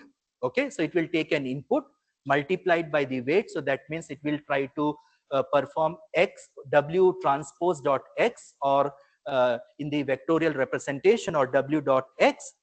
Then the output is given to an activation function, which can be a ReLU activation function or a tan hyperbolic or a sigmoid activation function, and you generate the output. So that means that is the function of a neuron. So the diagram that I will be showing you later, please. So what we do is like you have like these three outputs from the PCA. It goes to a neuron, you perform W1 X1, plus W2X2 plus W3X3. You have an activation here. There should have been a bias. I'm removing the bias now for the sake of understanding. You get here H1, and you repeat this for the second neuron, which we will see in the diagram. You get here H2. And for the internal layers in the classical neural network, the activation function is a ReLU, which is max of 0, x, where all positive values are retained as it is. All negative values are submerged or downgraded to 0. So essentially, if we consider the layer just containing two neurons, the output will be H1 and H2. And for my running example, I have taken the computed value. H1 is 0.45 and H2 is 1.20. Then these H1 and H2 value that we have computed should go to the hidden layer.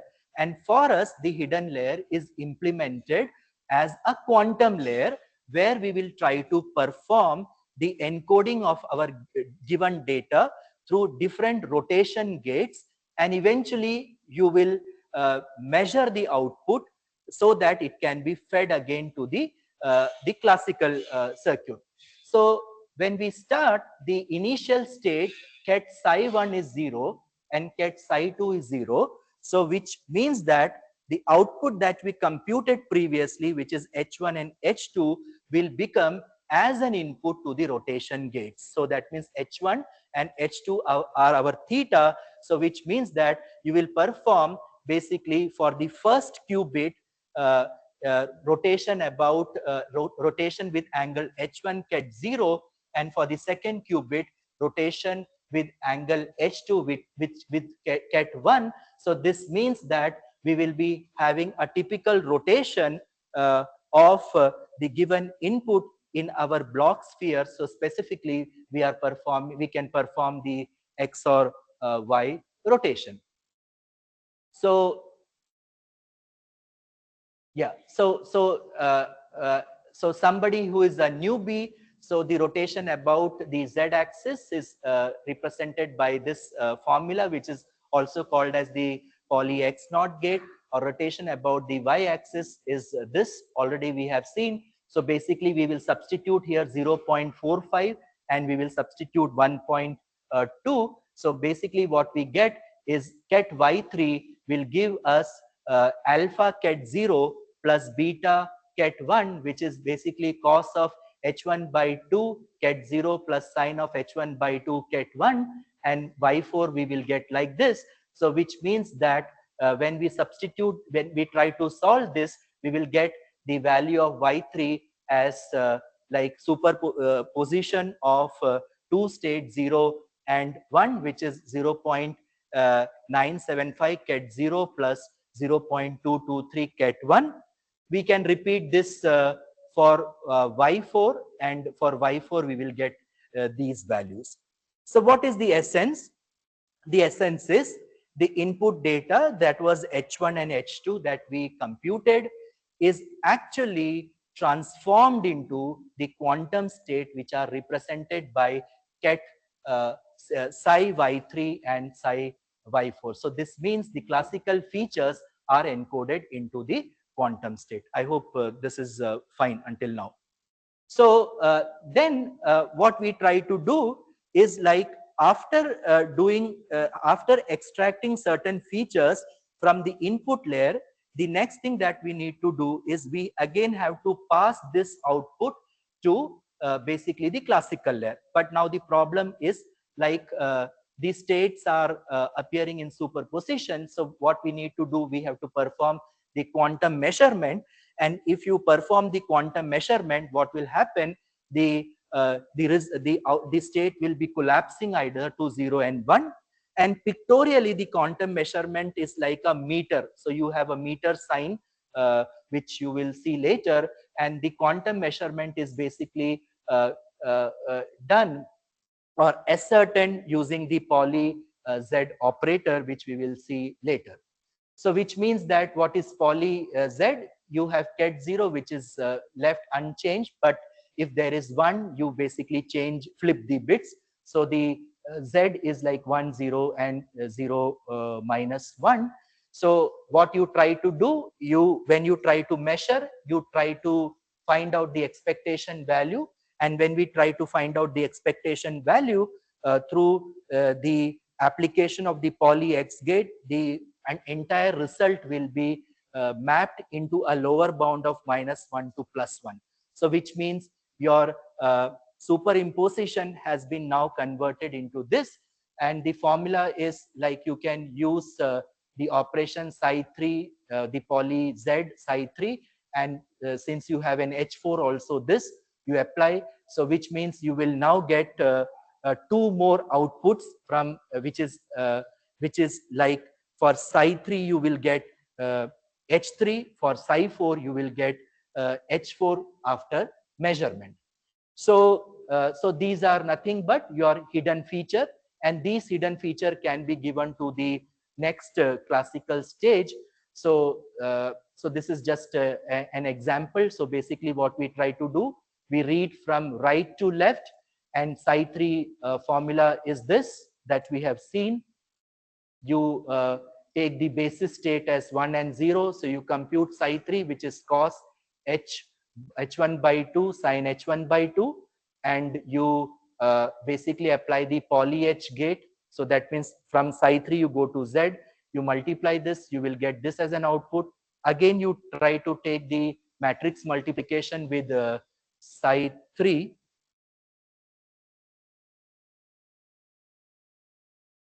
So side 3, so you will get something like this. So which means the output Z1, or which is H3, is nothing but cos of H1, because it is nothing but cos 2 theta, cos square theta minus sin square theta. So you will get here the output cos 2 theta by 2, or which is cos H1. After this, what you, yes, as I said, so it is like theta by 2, so it is cos h1. So basically when you try to do an expectation, what you try to do, you try to find out the probability of measuring 0 and the probability of measuring 1. So this gives you the probability of measuring the plus state and the minus state. So this you can repeat twice. So what is happening after measurement? The state collapses either to zeros and ones. So which means if you want to find out probability of 0, you take the square of the amplitude. You want to find out the probability of 1, it is sine square h1 by 2. So once you have H3 and H4 computed, you go to your classical thing. You will assume new weights W3, W7 and W8. You multiply with the collapsing state output H3 and H4 previously computed. If you had a bias, you add the bias, apply the sigmoid activation function because you want to do a two-class problem, and this will give you an output. But we are not happy along with the output. So the entire story appears like this. So this is your classical network. You compute here H1 and H2. Then in between there is a space which is your quantum layer. So here you started with 0, 0. You take this H1, pass it as an angle. You take H2, pass it as an angle. You compute the rotation. Then you apply the measurement. So if you want to apply the measurement, it is basically psi3 poly Z gate. Then psi3 you get a value H3. You get H3 and H4. You perform the weighted summation activation, you will get a prediction. So once a prediction is obtained, you choose your loss function. So the loss function can be as simple as loss function where you have actual label minus prediction, which is like y hat minus y the whole square, or you can use the cross entropy loss, which is y hat log y plus 1 minus y hat log 1 minus y, whatever we can do.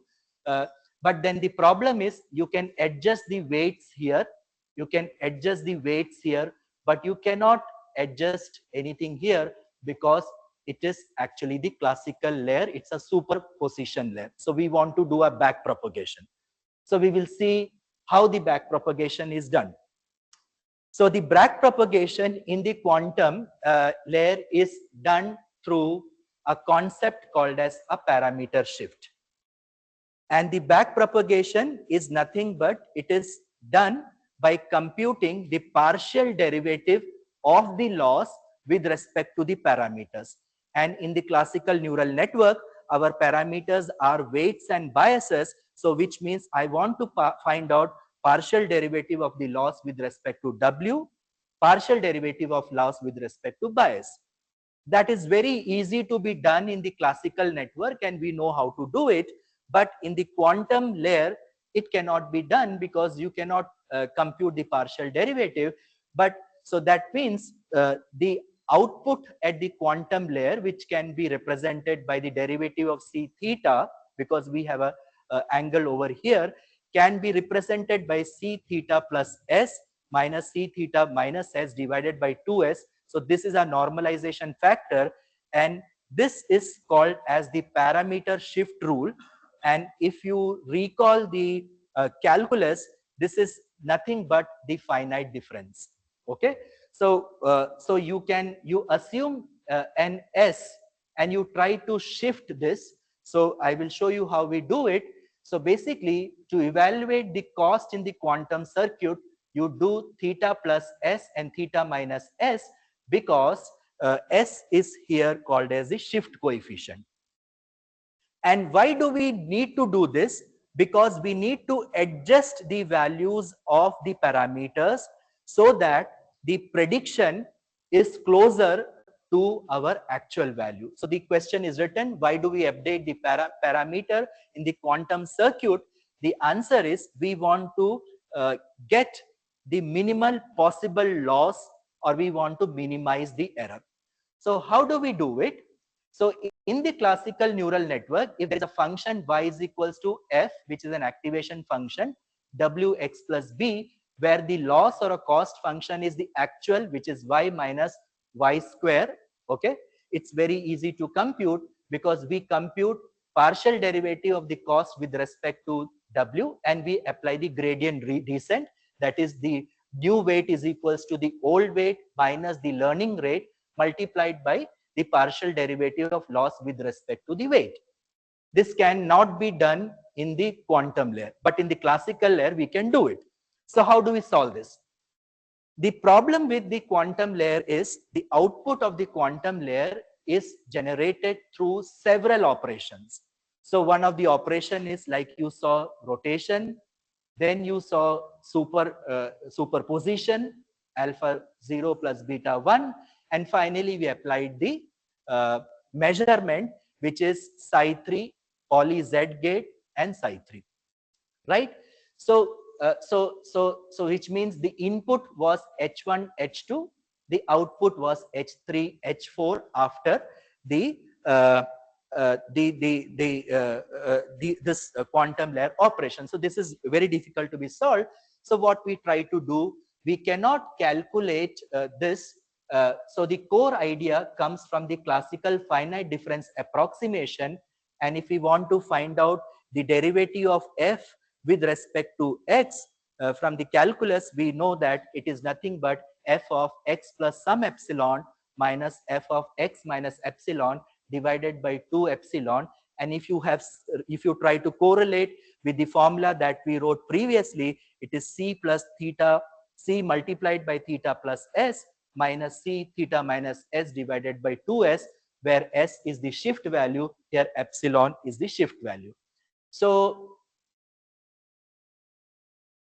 yeah, so the core idea is this, and from this idea we can write this, and which means c theta plus s is the cost that is obtained after slightly increasing the parameter, and c theta minus s is the cost after decreasing the parameter. So let us this I am not doing because you know what is rotation. This we can skip. I will directly show the, yeah, just, yeah.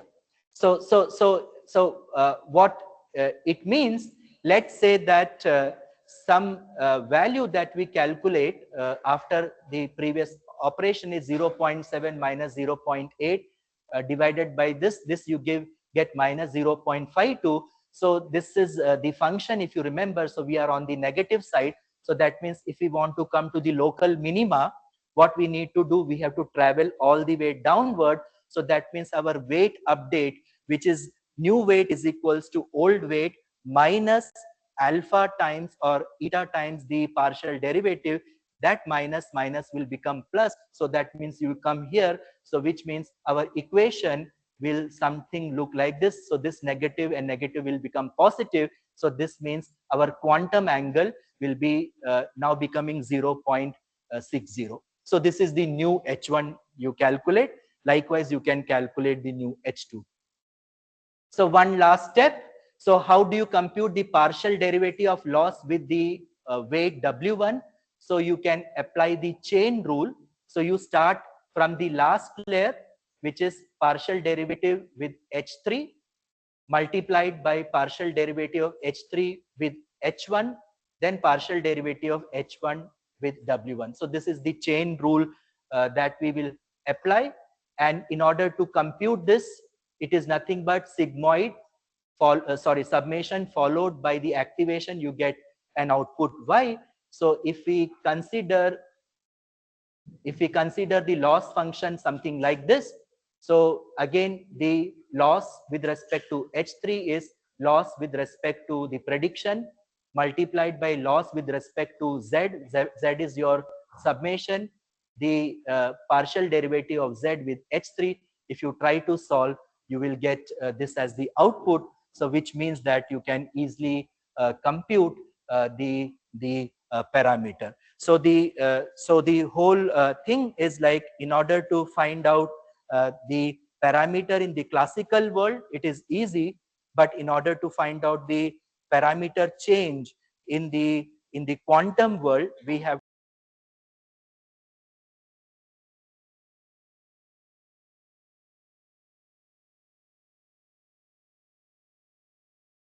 chain rule. Okay, so I think with this I will stop, and I will try to talk about what are the open research problems in the security domain, especially uh, in the malware analysis case. So the first important problem that people are now looking at is like, let's say that we are using the hybrid quantum model for classifying some sample as malware and benign, and let's say we get a reasonable performance. So uh, if we assume the presence of an adversary, an attacker, who can change the input, okay, uh, when you try to generate a feature and you give it to the quantum layer and generate an output, by introducing a quantum layer, uh, are we observing any change in the decision or not? That means you change the input, okay? But in the classical network, the output will change. Will it change or not? So you can do an adversarial attack. That means you create certain new samples, which is basically in the distribution space of the original input. So you cannot change the input as a whole. The reason is, if you change the input, the malware file should not crash. It should not become benign, because it's something important. So that is one thing. Second thing, there is one interesting study that I recently saw, is like, imagine such a model is deployed on the cloud. So you can simply send an input, you observe an output, whether it is malicious or legitimate. So can I do a black box attack on a model, a hybrid quantum model, uh, by using generative adversarial network? So as an attacker, I will have the generator, I will have a discriminator. Okay, so I will fool the discriminator, but then what happens is, I will generate a sample. The sample will be given to your black box model. You learn the output. you train the generator. And if the output label is malware, the generator will again change the input, give it to the black box that you want to fail, see the label, train the discriminator. A time will come where the discriminator loss is higher, which means you have actually fooled the black box model. So there is one interesting paper where people are trying to attack the hybrid quantum model, and there are several papers now also available where people are also uh, doing attacks using some techniques like fast gradient sign method, which I will not talk today in the interest of time. Also in our lab, we are doing something different. I hope you would have heard about a concept called as federated learning. So federated learning was coined somewhere in 2017, where the whole premise was like all of us can assume that all of us are client and I'm server. So I share a basic model to you. You will use your local data, train the model. You share the model with me. I will average the model. Then again, I will share the model with you. You again train. So this training will happen some amount of time. The whole climax is we build uh, a collaborative model, right? So there is a couple of papers where people have been debating about privacy preserving antivirus. Because if you think, antivirus always runs in the super user mode, and if they are sharing the data with their server, it can breach the privacy, right? So there is a couple of studies where people have developed a federated learning based malware detector. But we can also think about as we are moving into the quantum era, but still we are in the NISQ era. If the local devices are basically running a quantum algorithm as we discussed, okay, if they want to actually prepare a collaborative model in a privacy preserving way, so how do we do it, which is called as federated quantum network. So we are also working on this. So in this space, we are also using a concept of key distribution, where quantum key distribution, where the model information, when it is sent to the server, it is encrypted, so that if somebody is trying to sense that layer, we don't get it. And I had 40 minutes which I lost, so I will can you just, yeah, so I also had something prepared on quantum support vector machine, but the time is not favoring me, so I will give my slides, and I hope I would have some recordings of what I taught previously. I can share it, and if you are interested, you can always reach out to me. You can actually write to me.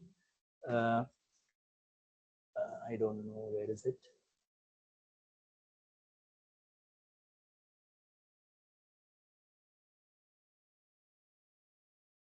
If you are interested, you can write to me at vinod.p@qsat.ac.in. So this is my email address, and you can also see what we are working.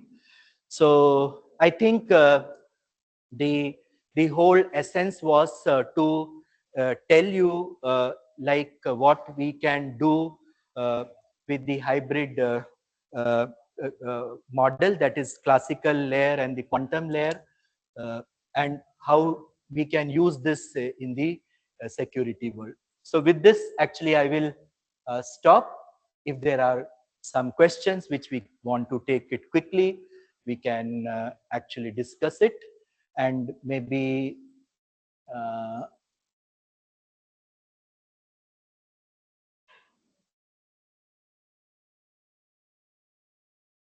yeah. So if something has to be discussed, we can discuss. Also, you can write to us.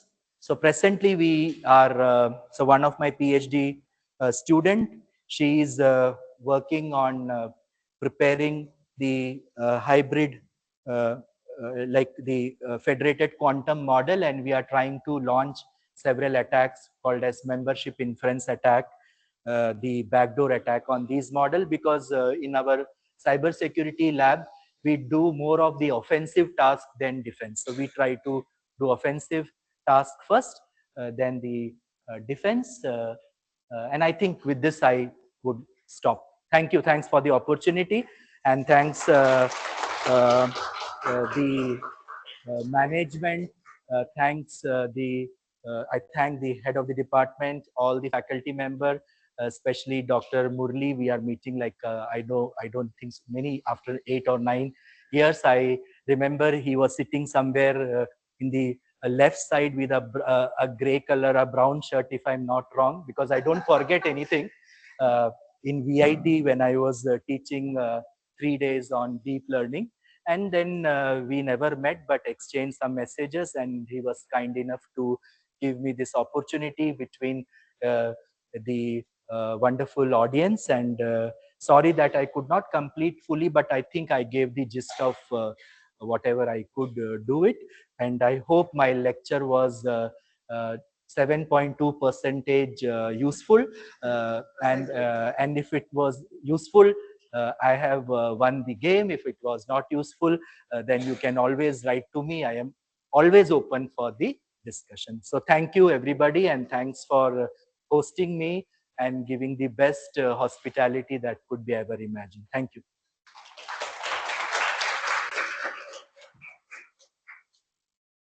Sir, I have one online question. Yes. What reduces users destroy their entanglement? Pardon? Won't reducing the qubits Yes, yes, destroy yes. their entanglement? Yes, yes, it will destroy, and then it is a simple answer, like we have to work on our quantum error correction techniques. So everything is related. So we also have to bear one thing, in fact, that we are living in the NIST era. So we say, no, there is always a trade-off. So people are also investigating like how to perform error correction techniques on the machine learning aspect. So it will definitely have a trade-off. Have you so far observed vanishing gradients in QCML? Yeah, I also explained like how it can be solved through the gradient descent. I suppose this question was asked prior to the break, and there is one more question, like how do we do back propagation? I think there is a question. So I think I showed you how do you do back propagation. That is, we start with the output layer, and in the quantum layer you do the finite difference, and then again you do the back propagation. Further questions, I will ask the user. Probably Yes, yes, yes. And also we have opened some threads on working on post-quantum crypto, which is very early. We recently wrote something, and I cannot reveal too much about it. But maybe if the paper is there, you can just Google in our page. But in my lab, especially in the cybersecurity lab, we heavily take the floor as the deep learning and ML algorithm, and we use the security applications over it, because we are in the age of AI. Other than that, I'm also presently working on agentic AI, where we use agents to create malicious code by looking at the vulnerability of the operating system. And that means this agent will try to refer to various sites like the National Vulnerability Database, NCV, and also then we have another agent which will try to patch the vulnerabilities that is found, because we are in the age of AI. And we are also working on attacks on large language models. In particular, we are looking at creating the jailbreaking prompt using evolutionary techniques like like genetic algorithms. So there is a prompt which is malicious. If you give to LLM, it will block it. But if you try to add some readable suffix, it will start giving you an answer. And malware is definitely my favorite domain because my PhD is in this. So I make one of my PhD student to definitely work on the malware domain. And then we have some close collaboration with Kerala police. So we do a lot of activities like training the police officials in dark web, child sexual abuse. We are working on that. And one last thing, maybe most of you know it, uh, Kerala hosts once in a year a very famous conference, which is called as Cocoon. It is actually hosted by the Kerala police. It's an expensive conference, but I think it is worth to be to see what is the actual problems that they try to solve and to be in their community.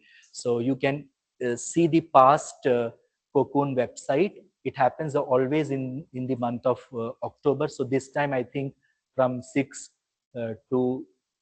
of October to 11th of October, and there will be one challenge that the Kerala police is going to open for everybody uh, in India. I'm not a representative of Kerala police, but I'm just trying to give you a noble cause which we should participate on. So which is called as HackP. So I think if somebody can participate for a hackathon, and the theme of the hackathon will be development of a tool for child sexual abuse. So that is the theme, and this is the theme from past 3-4 years, where the professors from University of Edinburgh, they will be also participating. So they will pose the challenge. We have to pitch our ideas.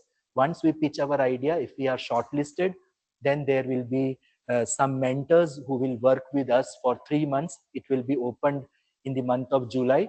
September, there will be the final competition where we have to show the tool that we have developed. And in Cocoon, we have to show the deliverables to the Edinburgh. With this, I put it in an inverted comma. I am nobody from Kerala police, but I just want to propagate the noble idea that the Kerala police officials are doing. And I think as an important citizen of the country, we should participate for this noble cause. Because I think we should understand what problems the police officials are solving instead of just solving something for the academic literature. So thank you once again. Thanks for your patient listening.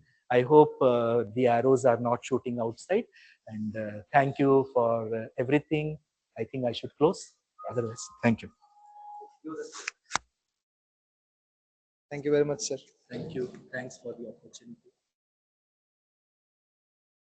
As we come to the conclusion of today's enriching technical sessions, I take this opportunity to propose the vote of thanks.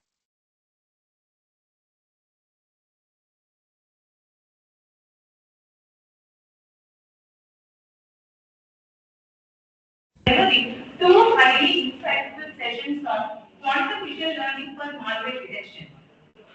Your presentation has provided us with valuable insights into emerging research areas and future challenges in malware detection and denial.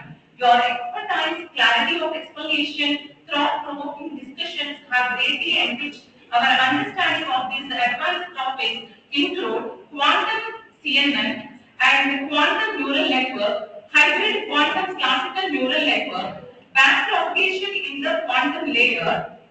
So, your valuable insights and real-world perspectives enable the participants to gain a deeper understanding of the subject and appreciate its significance in the evolving technological landscape.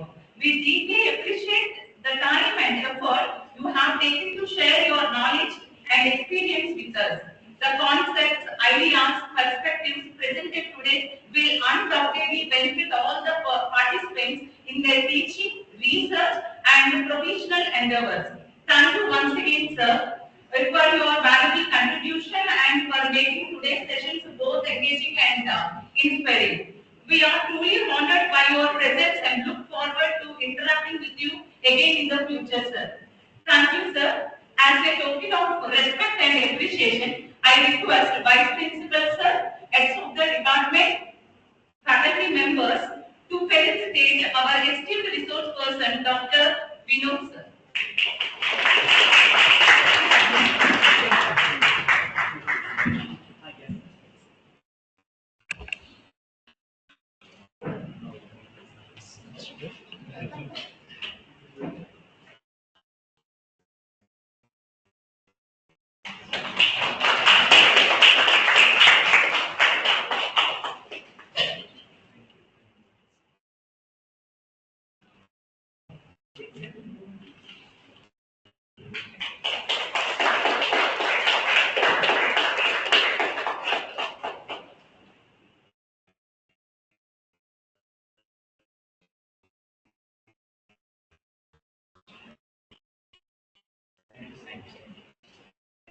Understand the person who has taught with a passion.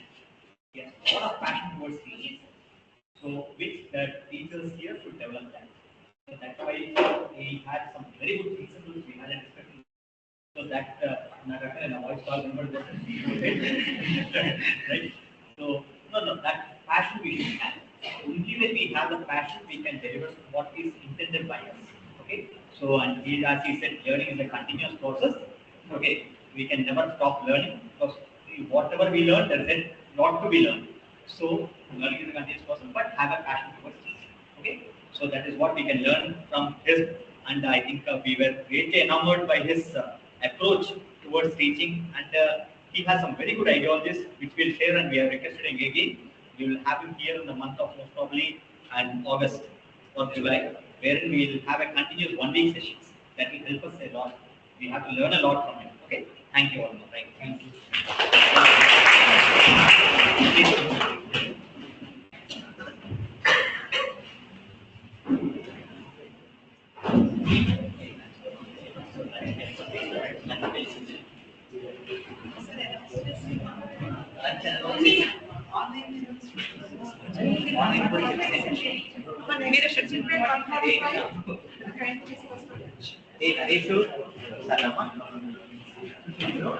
Kindly rejoin the next session on time, please.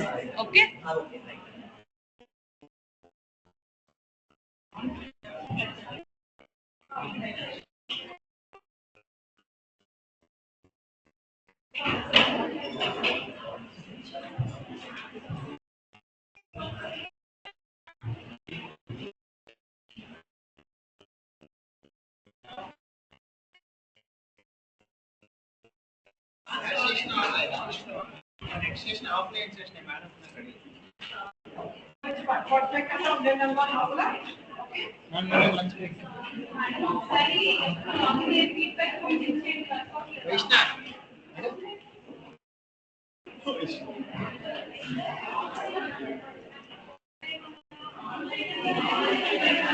On time and